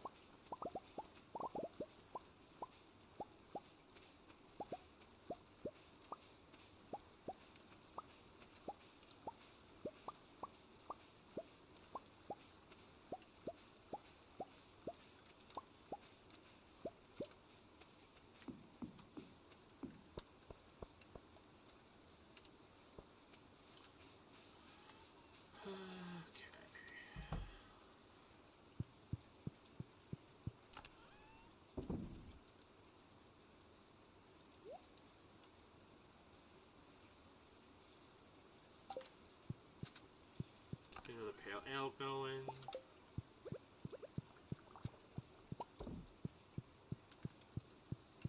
Damn, because I was standing right by the guy that blew up. That's fun.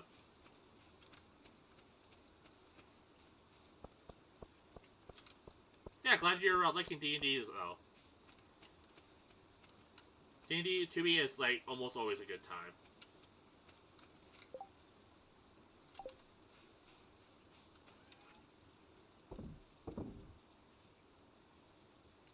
Yeah, honestly, now I don't know what to do. My in-game goal is achieved. We now have double turtle.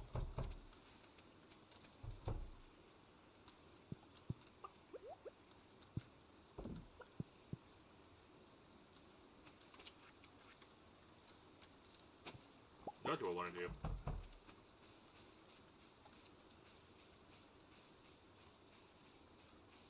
Grow too. That's fun. In my first campaign, my one friend, she was playing a barbarian gnome, I want to say. So she was just like the tiny lady with like giant swords. It's always fun playing a small character with big weapons.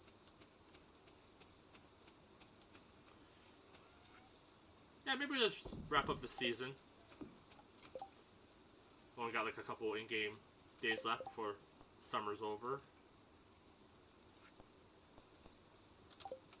I guess I could go check out the Traveling Merchant. I'm gonna laugh so hard if the merchant somehow has a dino egg. I don't know if she can get them, but it'd be really funny if after I get a bunch of eggs. After working so hard to get some, I go over there and she just has them. She's almost close. Yeah.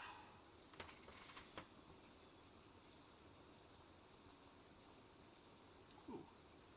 Mercy.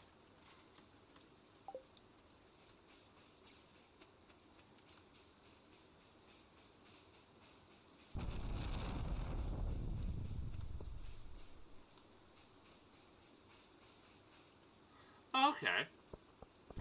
That's fun.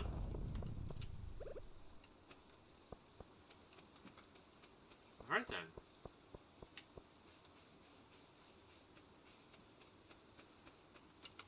What do I want to do? I kinda...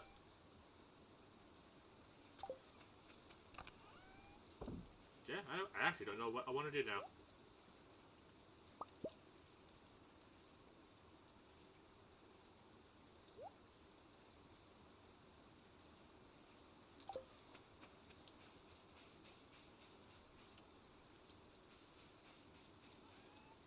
Okay, that's fun.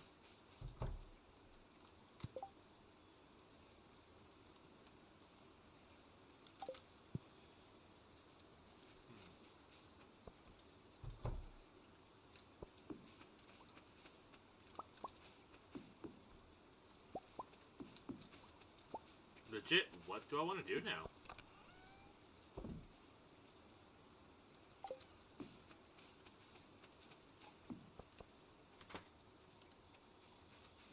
I got the fancy turtles.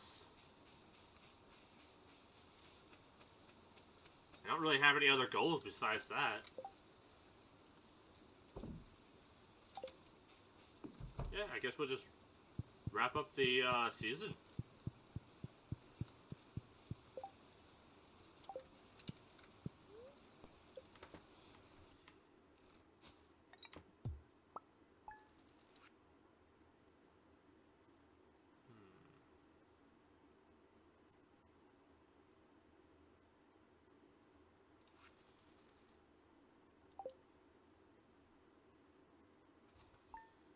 Yeah, I guess what do I want to do? I can work on doing these dang missions. Brooke Sales was in town. I can talk to them. Sophia anywhere? Or did she wander off?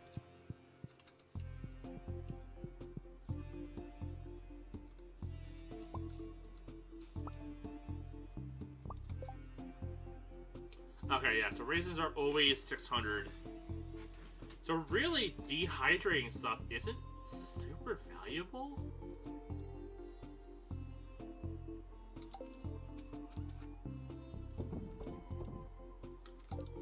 I guess kind of underwhelming. Like, maybe if he got it early on.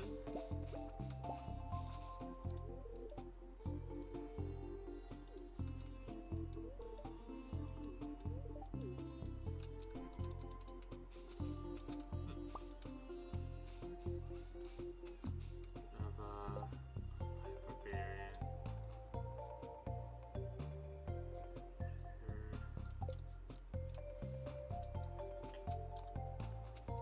Pretty solid team.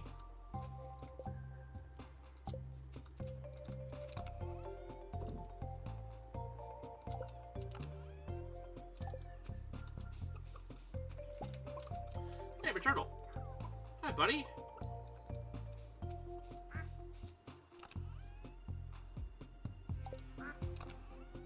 Should probably give them water.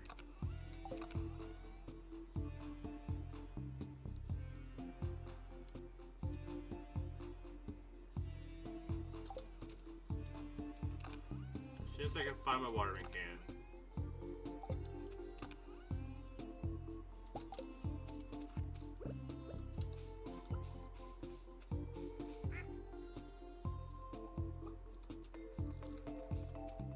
Everyone hated the wizard.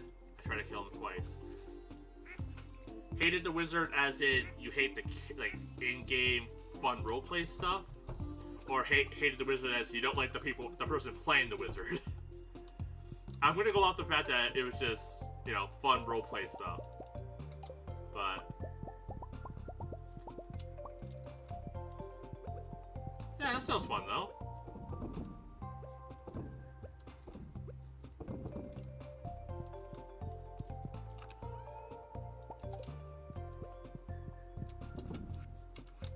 Yeah, in-game.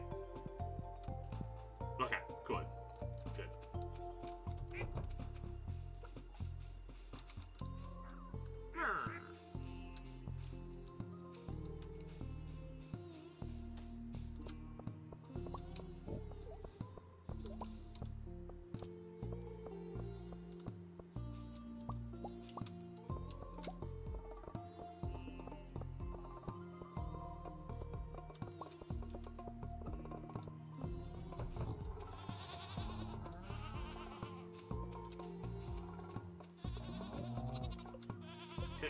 Can I go in? Thank you, game.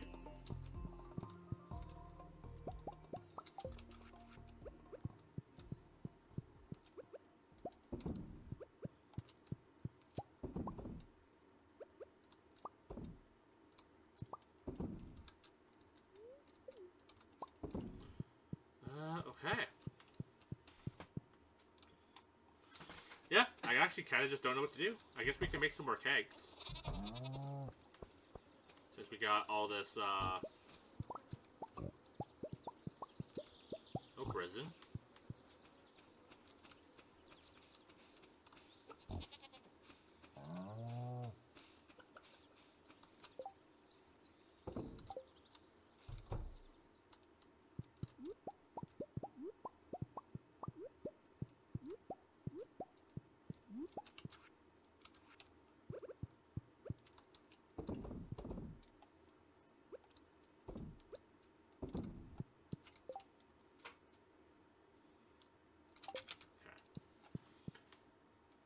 That's all good.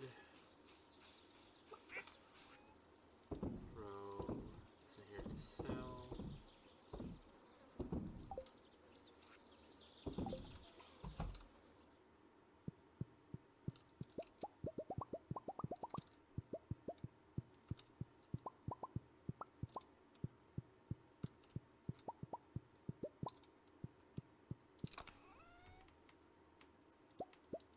Oops.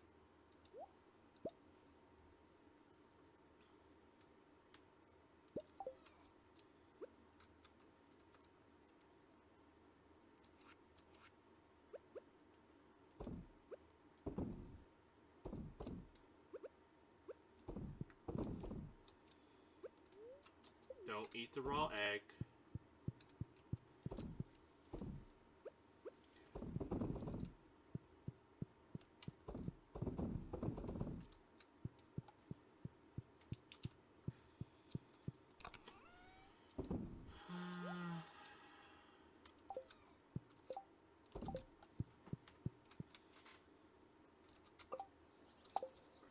Greenhouse. I think we should have stuff ready.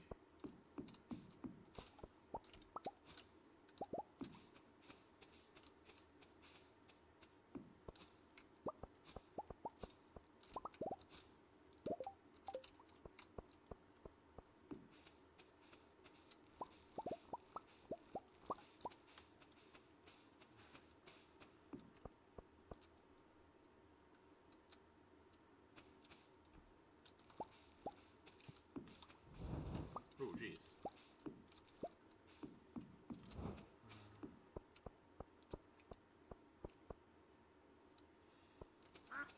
Yeah, that sounds like a really fun group that you have.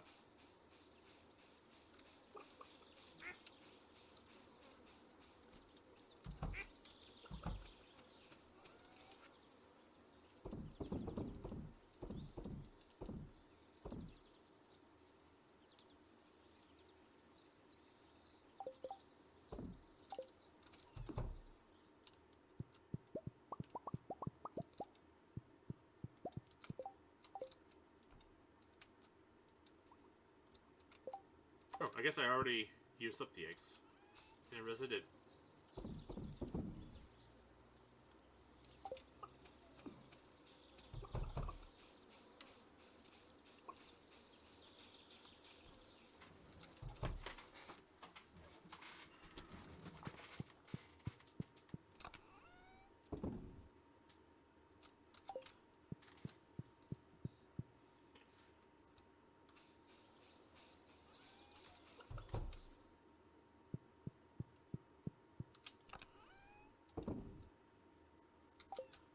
Yeah, I think we'll just make up a bunch of kegs. We need iron, copper, the resin, and wood.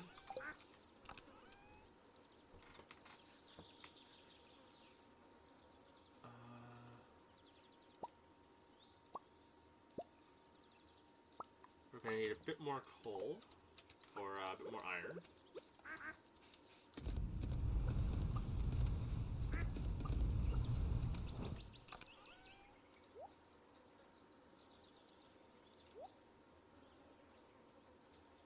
Alright, let's go chop down some trees.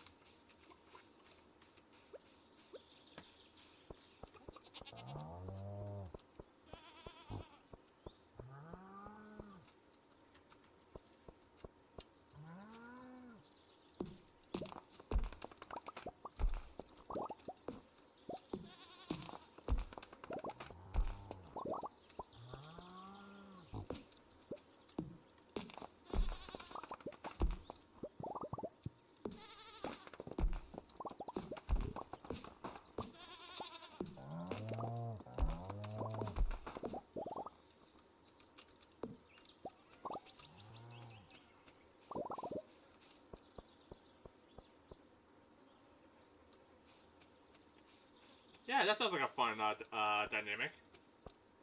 Why is your new character gonna hate giants?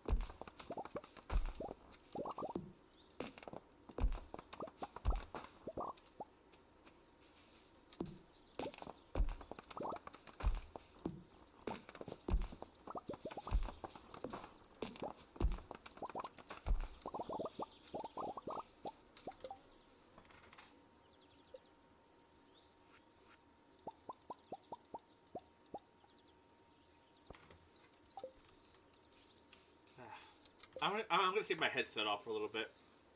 The pressure's starting to hurt my jaw.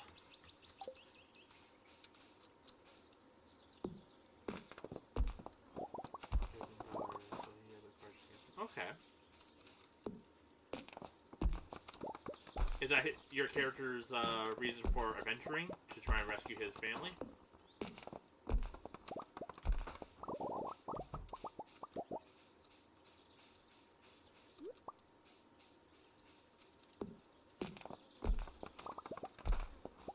Okay.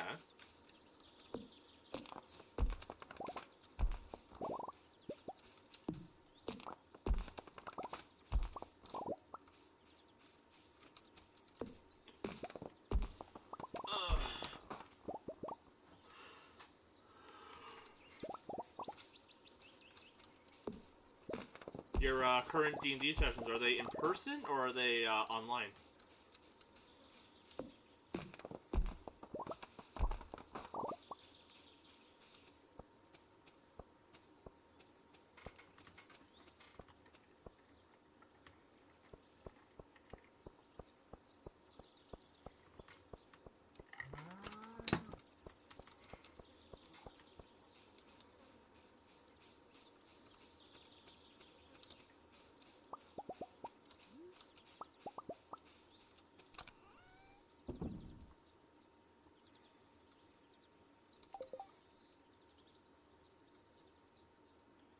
Oh, fun.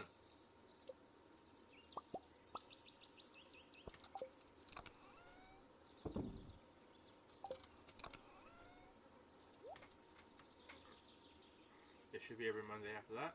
Cool.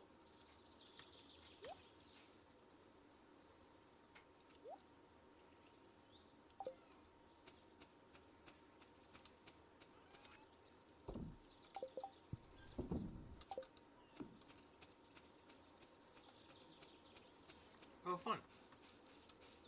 Hopefully the new person's a good fit.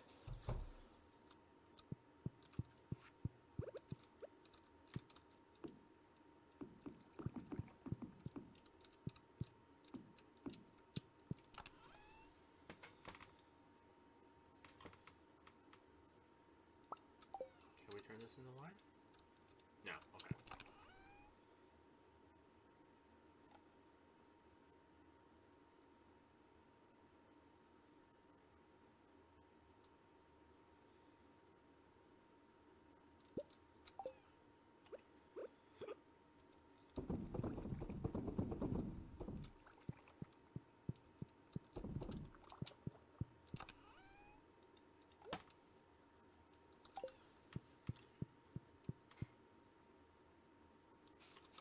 Should be the yelling girl. Okay, that's fun. Ho Hopefully she likes the group. Is she a friend of everyone's, or just or is she a friend of a friend?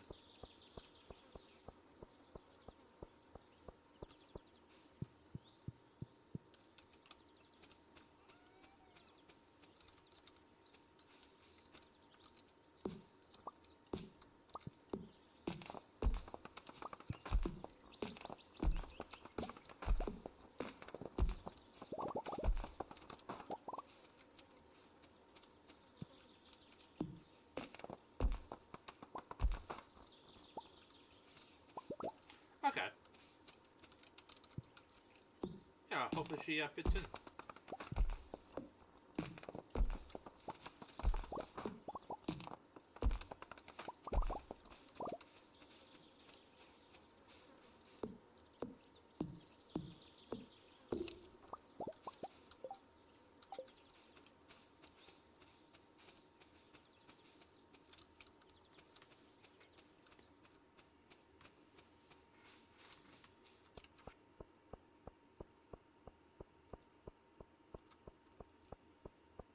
Hmm.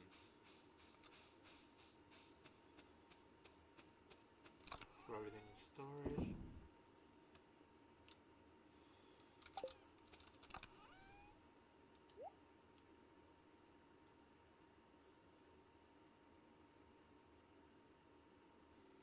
Right, I was looking for the pan. I didn't verbalize that, but looking for the pan for gathering ore from water.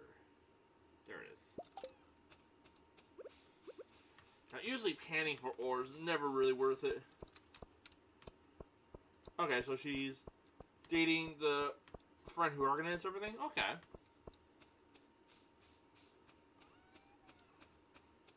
Is the friend who organized everything the DM or just one of the players?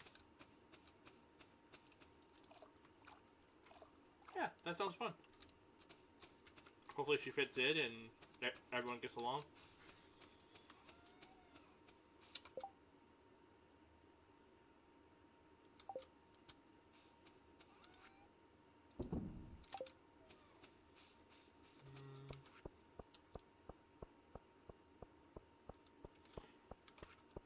The pen never feels worth it.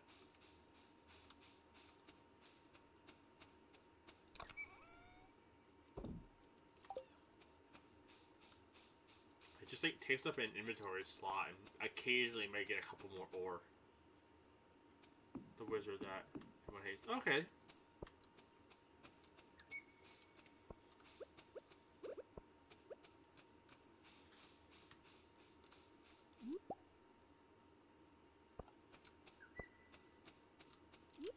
Do you have any idea what class she's gonna play?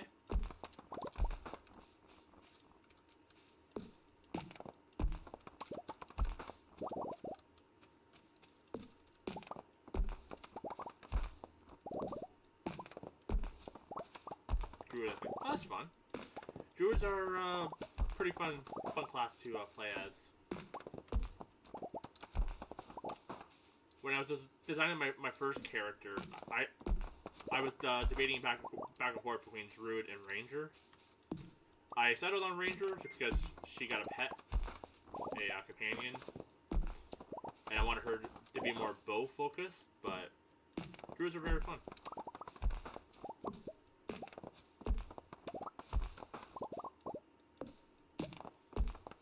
I almost wish I was in more campaign just so I can play more characters.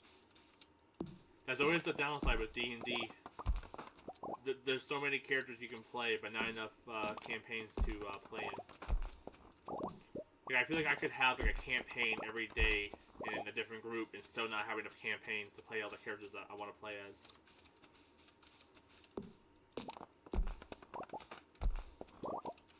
I also like, as a thought experiment, finding characters from like shows and movies or whatnot, or games, and trying to recreate them in D&D. Just because I find that really... Just because like I like doing that as like a thought experiment. Want an easy first time? Yeah.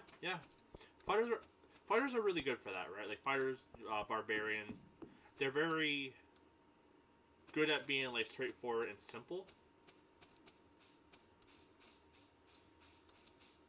And then like the great thing with Fighter 2 is that like if you want to use spells in the future, you can go into the Erdrick Knight, I want to say, which is the one of the Knight subclasses, so you can opt into spells if you want to. But also, if you like just smacking stuff with a stick, then you can stick down those routes. But yeah, the fighter's pretty flexible.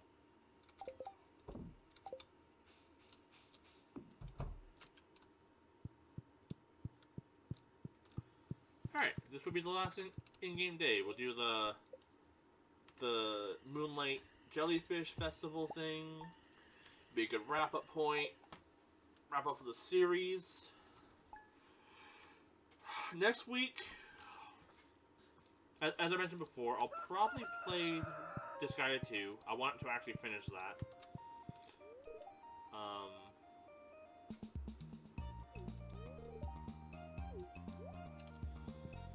But I also want to have like another series going as well.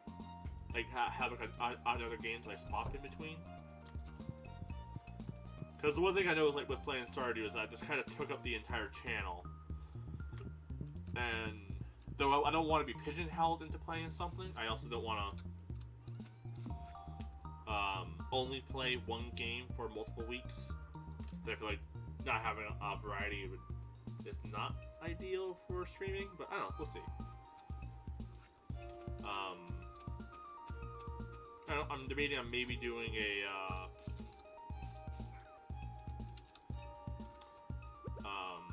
I was kind of playing with the idea of maybe trying to do a Civilization playthrough.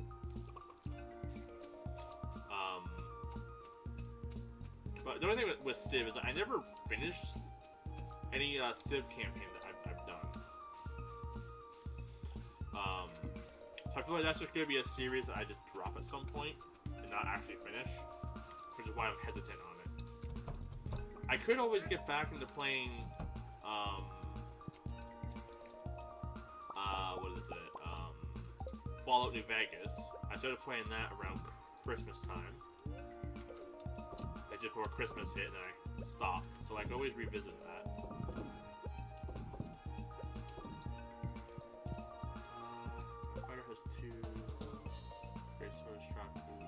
back.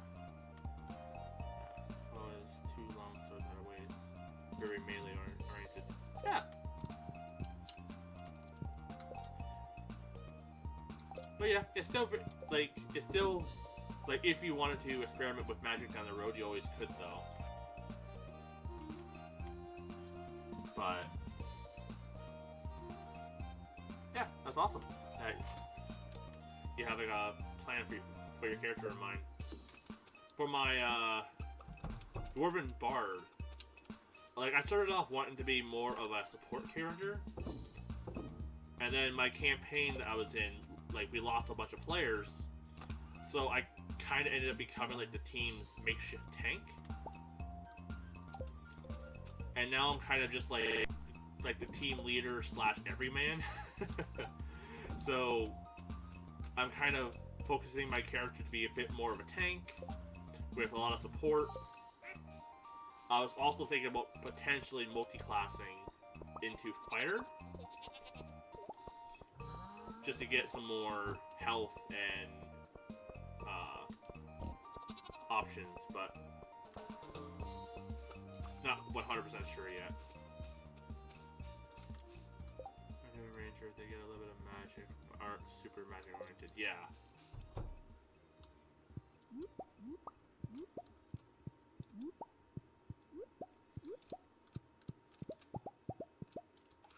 Yeah, that's a good class for like dipping your toes in.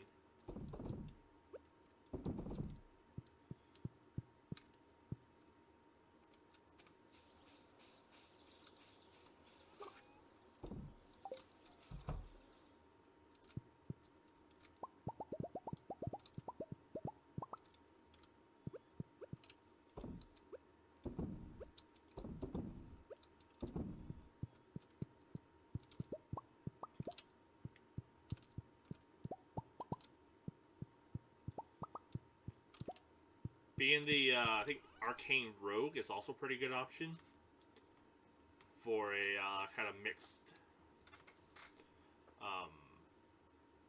class.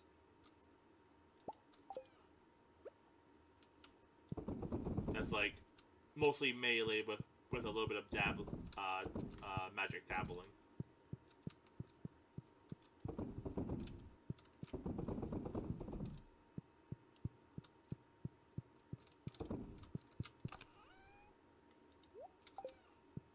Like the great thing with D&D is that it is very flexible. You're not really limited. Like you're mostly limited by your own imagination, really.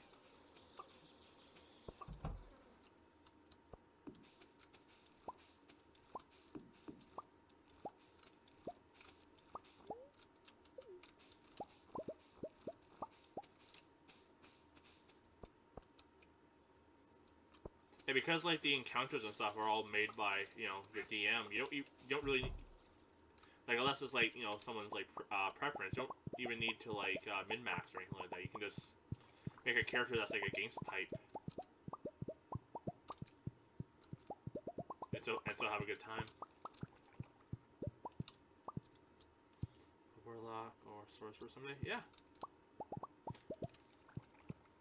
I wouldn't mind playing a sorcerer at some point. Or no, warlock. I think they're the one that has a patron. I think that's a warlock. I think wizards study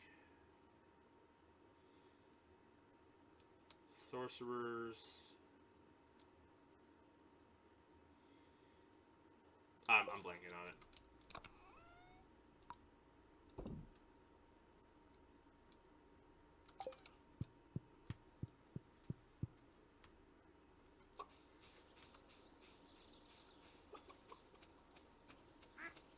Yeah, a little too tired to remember everything, but yeah, I think wizards study.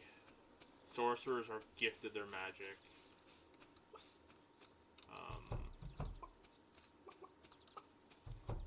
I'm blanking on the other one. Either from ancestry. Yeah.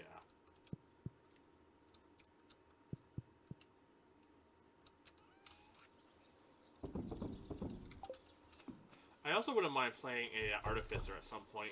They seem kind of fun. Once again, I want to play a lot of different characters, and I'm not in enough campaigns to do so.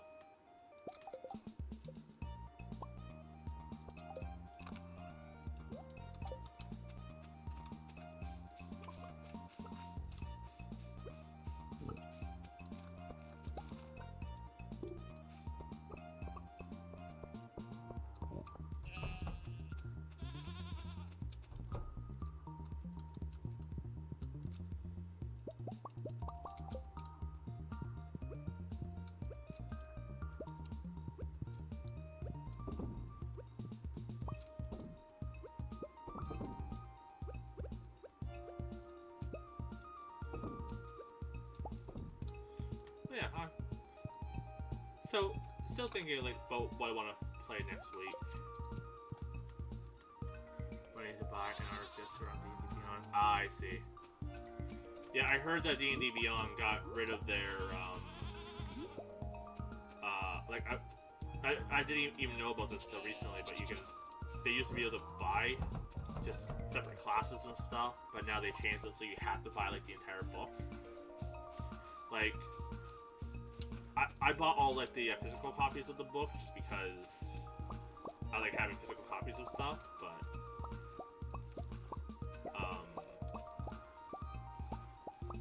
yeah, they can definitely get a little expensive.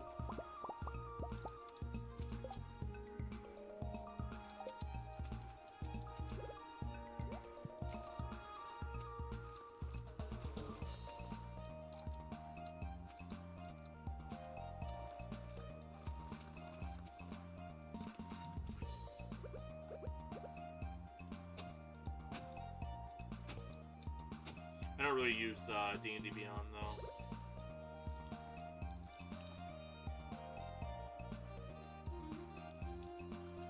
So you can probably find like the stats and stuff for it online.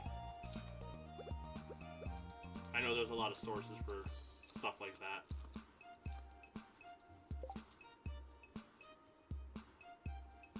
Expensive, I'm a high school student with minimum wage job, yeah. Honestly, in this economy, you know, having money to like, you know, buy luxury stuff is getting harder and harder to do.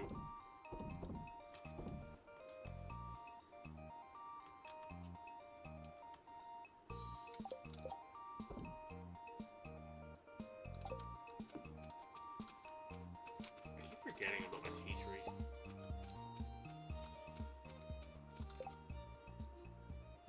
But yeah, like the great thing is that like, you know, you don't need to buy like all the books at one shot, right? Like, I didn't buy all of mine in one sitting. I think I bought like the player's handbook initially, and then eventually I bought like when I wanted to DM, I bought the Dungeon Master and the Monster Manual, and then I just kind of started adding stuff to that.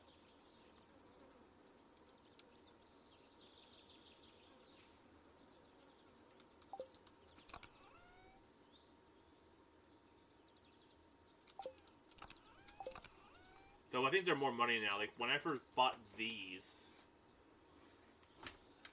how much was it?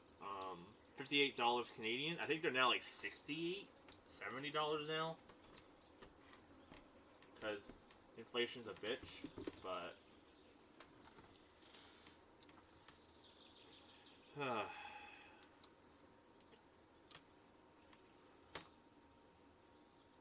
yeah, like I do believe there's like online sources and stuff too, where if you really wanted to play a certain class, you could find them online.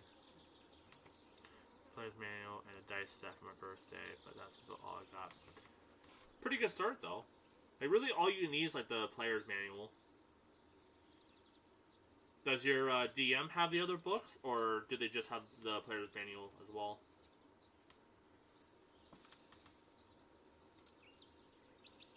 What are they doing? Oh right, I was gonna make once again I didn't verbalize this, but I was gonna make more honey things.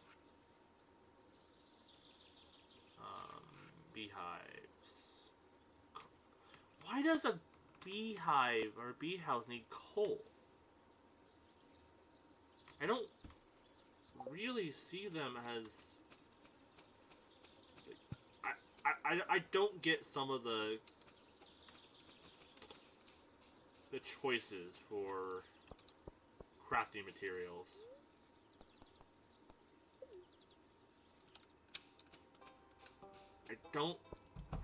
I don't feel like bee houses would use coal or charcoal, but what do I know?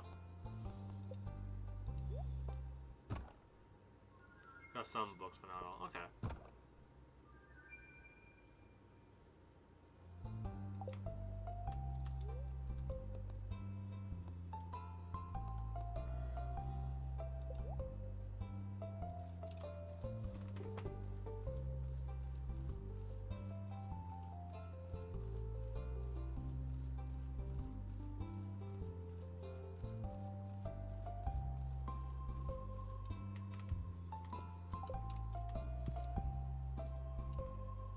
I could also hit up the quarry. See what's there.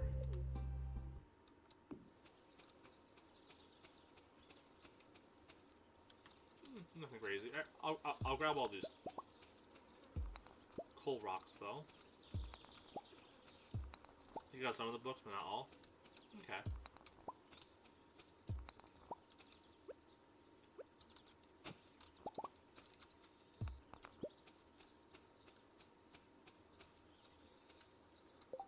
He usually DMs things, but he's out of my current group.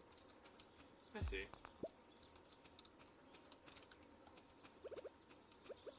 But yeah, so you, from the sounds of it though, you do probably have options if you did want to play a character that you don't have. Always talk like the whoever's DMing or a friend. And like if you want to play like an artificer, you can just take a picture of like their book. That way you have it saved.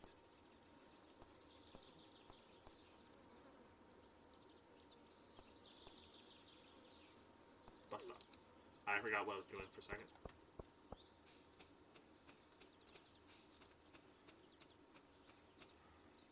Yeah, maybe I'll, for next week, I'll play Disgaea, and maybe I'll play some more Fallout.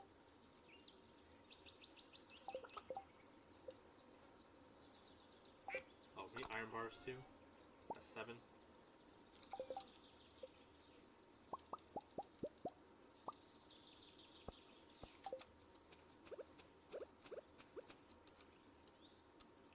This is gonna be silly, but I'm gonna break all these just to reset the timer. I think, just like these D&B it's easier to keep track of things. Yeah, I definitely see that.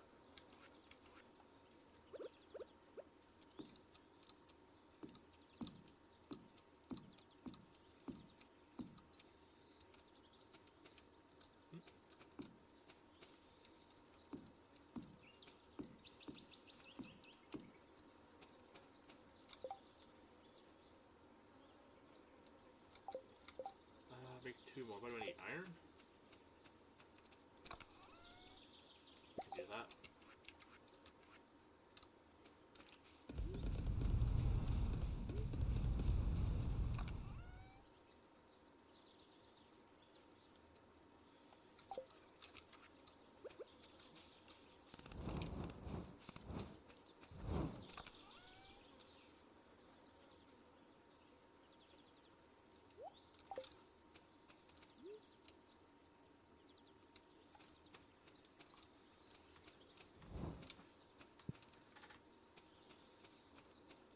I can also chop down some more trees.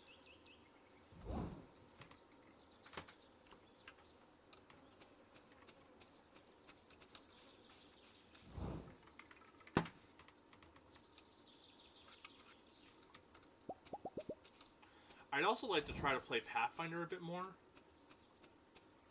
I was in a Pathfinder campaign not long ago, but it kind of fizzled out.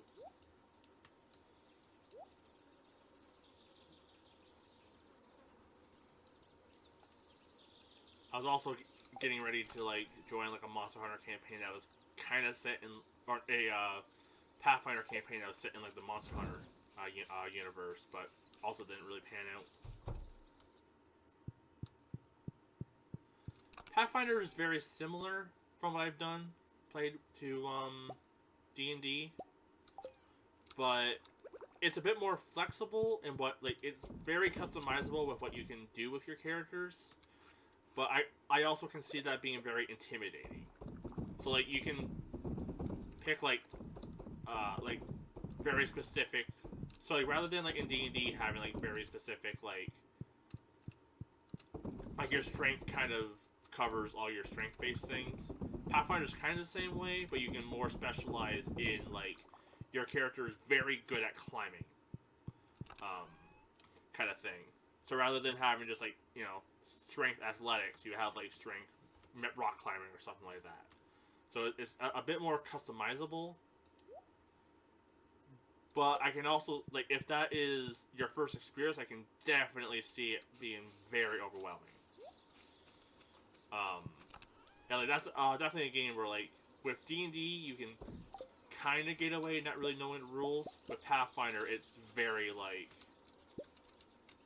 heavy. It feels like it feels like you kind of have to have like a better understanding of how the game works.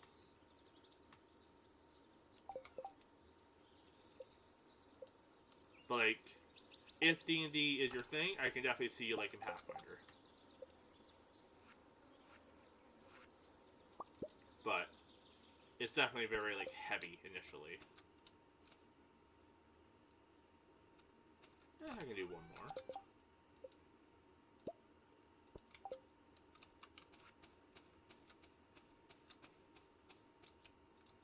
Boop, boop, and boop.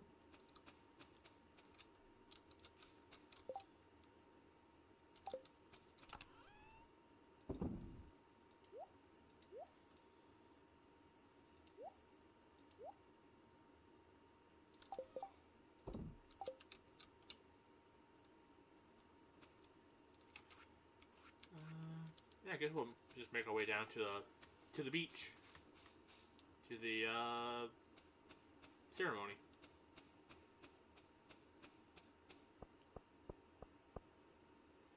Yeah, definitely. Like like someone could play Pathfinder like right out the gate and be fine.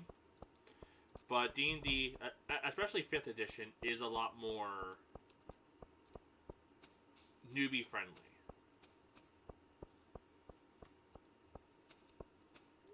Oh, being set up. Well, we'll catch a couple fish while we wait. But yeah, like either are really good. Like a friend of mine or a friend of my wife got into Pathfinder first, and they're just now starting to get into 5e. But yeah, it really just depends like what you're into more. Like if you like being able to fine tune a character, um, Pathfinder's probably good. Pathfinder's also from the list of a bit more difficult in terms of like the combat. But that also just could have been um, the group I was in. Maybe they're just more combat focused.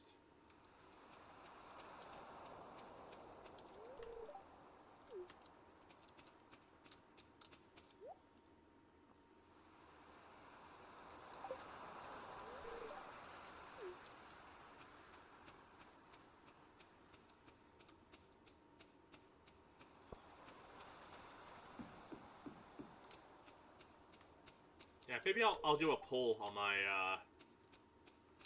my Twitter, see what people would be interested in me doing for next week.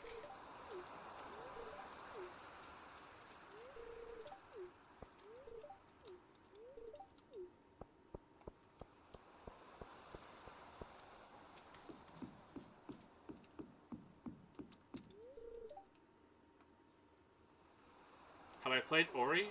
Ori and the Blind Forest? No, not yet. It's definitely something that I've been wanting to pick up, but haven't gotten around to it.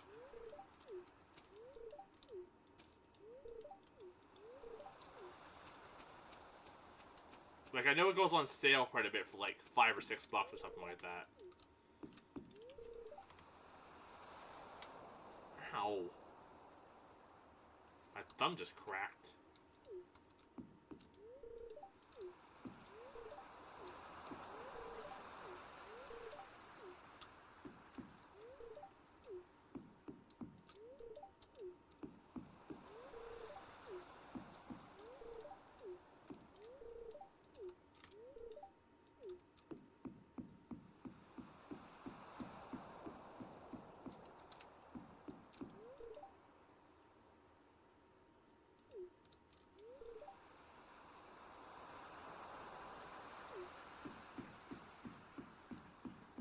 Where the hell am I? Yeah, I've heard of it.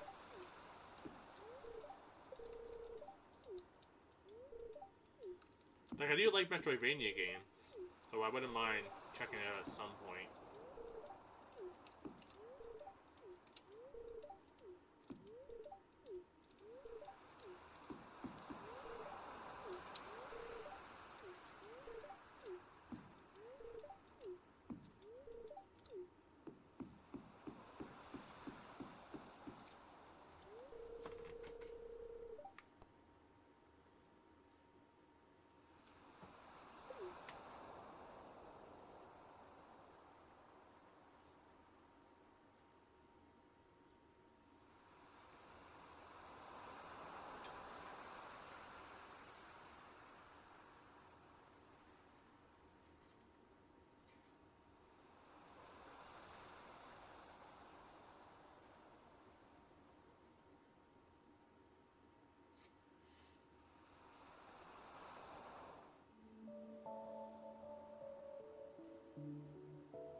Very story heavy, but has one of the best soundtracks you've heard. Yeah, I've heard the soundtrack for that's actually pretty good. Don't really know much about the story or anything about it. I know he plays a cute little like spirit thing, like a little squirrel guy, but I don't really know much else about the story or anything. Definitely gonna play it though at some point.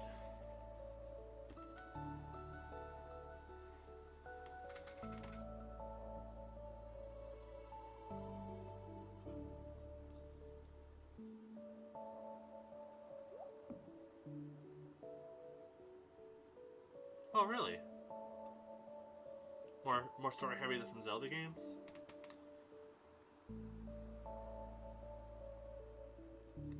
Not gonna lie, I don't think I've ever actually played a Zelda game for the story, to be honest.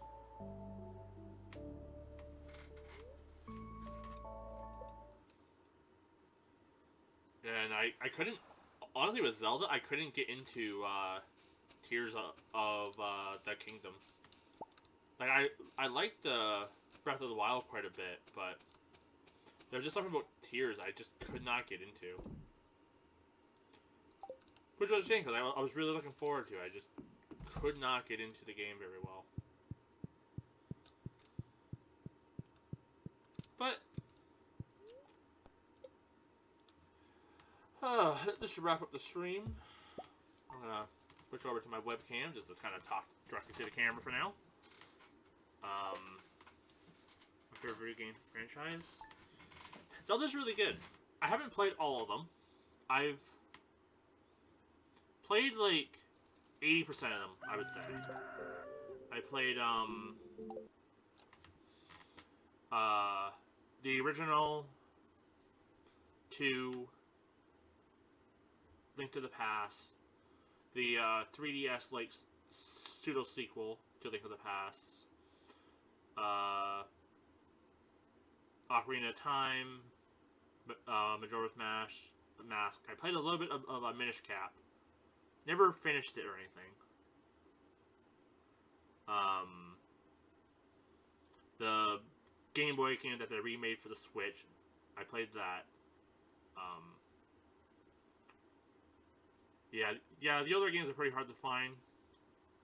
Like you can get like some of them on like the Nintendo and Super Nintendo like emulators on Switch.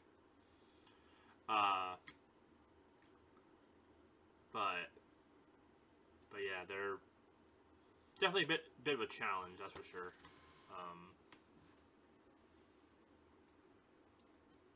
Yeah, played and beat, like I played and beat most of them except for like Minish Cap. Um, didn't beat Tears at all because I just could not. Man, my hair's a mess. I got caught in the rain on the way home today, and my hair is not taking it well.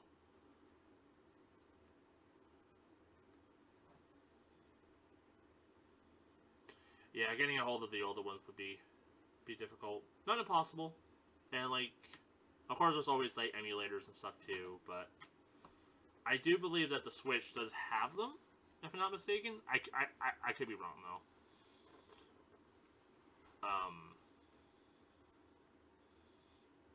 Yeah, I haven't played all of them, but they're they're definitely a good time. I I since I'm now able to record GameCube and my PS2 and stuff like that, I wouldn't mind revisiting Twilight Princess. Um, but yeah, like Tears. But like my issue with Tears is like I liked. Honestly, I just wasn't a big fan of like the construction system. It felt too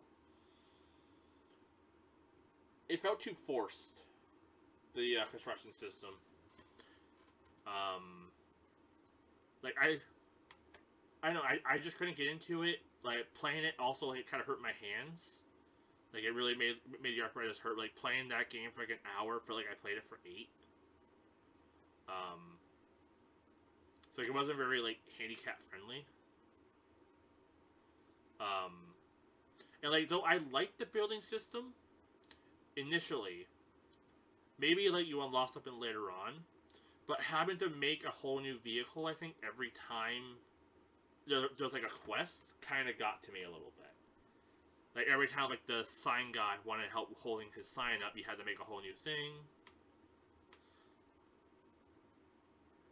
Yeah. Um, Honestly, that sign guy, I fucking hated him.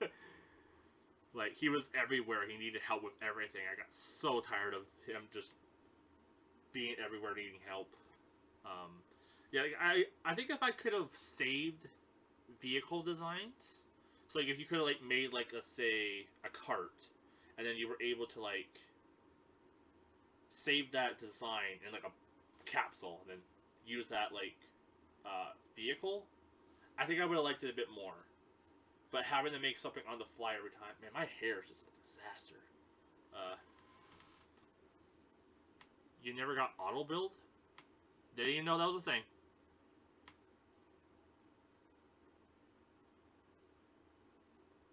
Like I beat like a good portion of the game. I think I beat like 3 dungeons.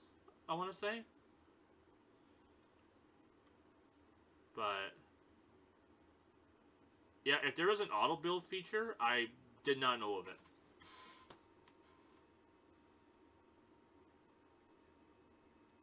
That saves you your most recent builds. Okay.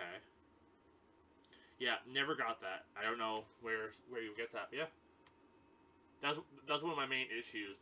Um, yeah, never knew. Like I had a feeling there had to be something in it, but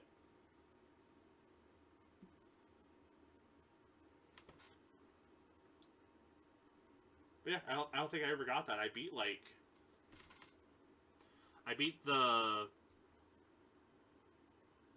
the dungeon with the bird. I beat the Zora dungeon, and then I beat the Goron dungeon. I was getting ready to do the desert one. I was like, I'm good. I don't want to do anymore.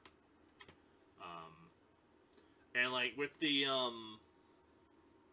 what was causing my hands to hurt so much is having to like scroll through the menus to like combine stuff with your weapons, like to make like a fire arrow or something like that. Having to like hold down, I think the left bumper and then swap through, uh, that caused that hurt my hand a lot. And it costly having to do that. Like maybe there was a quicker way, but I couldn't. I don't know. If there was an easier way to do that, I just couldn't find it. And like I tried looking for it, and I even tried to find like an auto build feature, but I didn't realize that was something you unlocked later. Probably like a very specific NPC you had to talk to or something. That I feel like should have been available to you right away. In the depths, under the Great Plateau. Yeah. Yeah, never found that. I explored the depths a little bit, but not a whole lot. Yeah, I also remember when I was playing, I was trying to use like memories from from Breath of the Wild, and I realized that what was it? You couldn't do certain things until you unlocked them from like the temple. There was a temple near like the castle, and that gave you the ability, I think, to dodge or something like that. But you weren't able to dodge until you got that. So if you played Breath of the Wild and then you were trying to use your knowledge from that, you couldn't. Might not have been dodge, but I remember it being something and being kind of frustrated with it because I was trying to execute those abilities early on and I wasn't able to. But yeah, I also, in a weird way, found the dungeons to be a bit more. They were more complicated, but also very not interesting for me.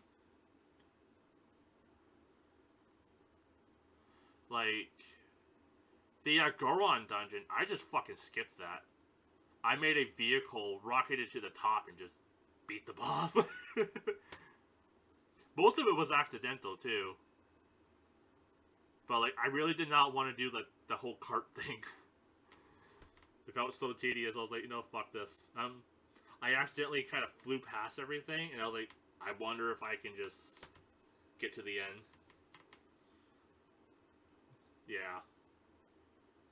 Which is a shame, because like Zelda games were known for having fun dungeons, and they were just kind of just there. But like the open worldness of Breath of the Wild and Tears, like being able to like just be like, that looks cool, let's go check that out, was very exciting in those games. But I don't know, I couldn't just get into the story at all.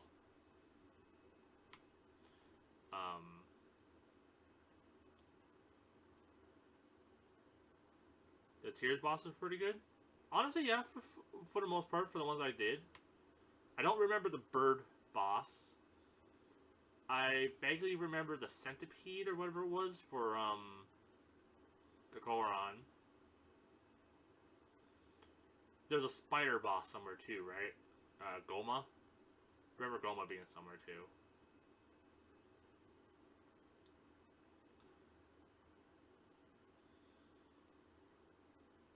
Yeah, Zelda games don't really have good reputation for water temples.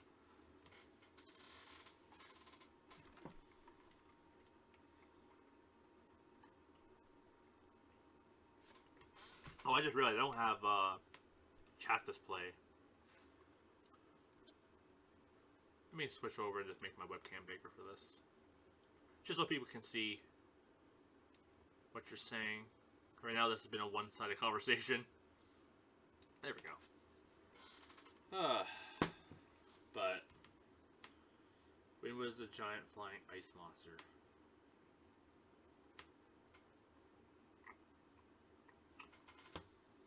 I have to look at it. I don't have any memory.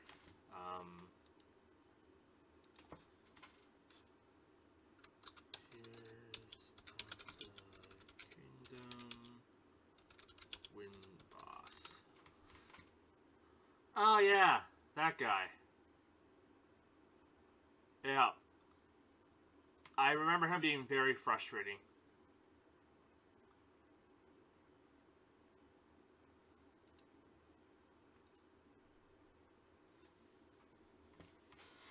I honestly don't remember a lot of the music from Tears. What was the Water Temple boss?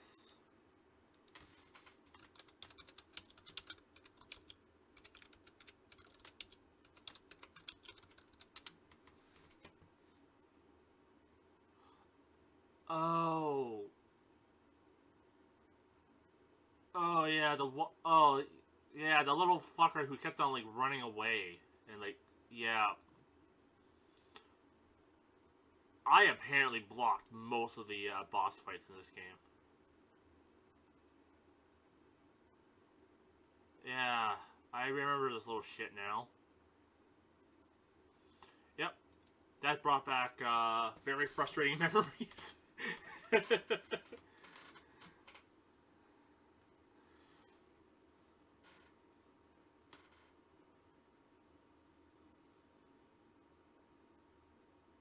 Yeah, I didn't do the Gerudo boss. I kind of checked out.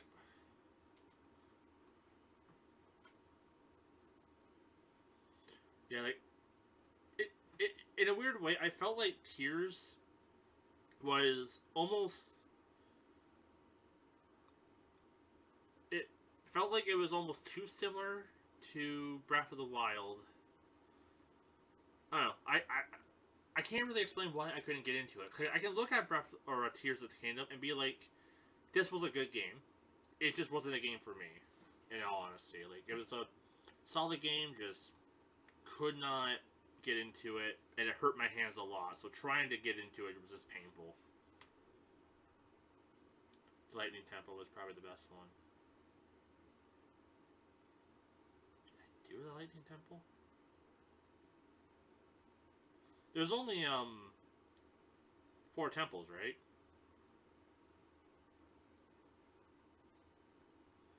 But yeah, I also 5 temples. Okay, maybe I didn't do the lightning one then. Um,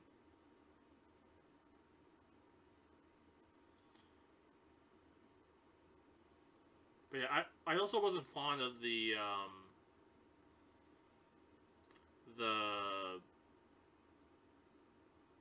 challenges, like the I'm blanking on what they're called. The shrines. Wasn't a big fan of the shrines and Tears either. I don't know. I didn't find them as engaging for some reason. But once again, what I think it was just me. I just don't think Tears was just my cup of tea. Which is weird because like I did really like Breath of the Wild to the point where I even considered trying to get all of the Korok seeds, and then I realized that there was like 1,000 of them, and I was like, "Fuck that shit." But it's not.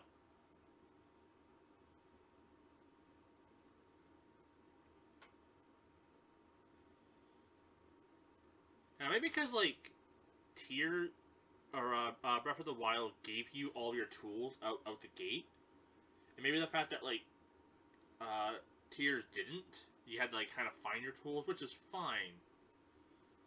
But I always felt like I was missing something while playing Tears of the Kingdom.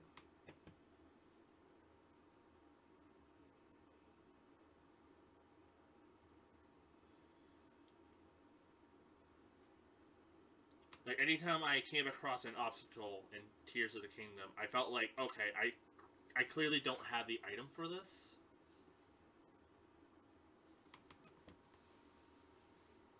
But I don't know. Like it's definitely a good game, just not one, not one that was for me. I would honestly love for Nintendo to go back to classic Zelda just occasionally. Like I know like their like Tears and Breath of the Wild are kind of like their money makers right now, so they probably won't make a traditional Zelda game for a little bit, unless they do a remake. I I also never played the one for the Switch or Wii, Skyward Sword. I never played that one as well. But anyways, I should probably wrap up my stream though. It's past 6 o'clock. I gotta get dinner started and all that. But this was a great stream. Thanks, Cat King, for hanging out. Appreciate having you here. Um, but yeah, I'm gonna wrap up. So thank you, Cat King, for hanging out. Thank you, anyone else who was here chilling. I really do appreciate it. If you're watching the VODs on the VODs channel, thanks for watching. Love to see you live, but also appreciate your viewership. And yeah, as Cat King just said, keep being awesome. Bye for now.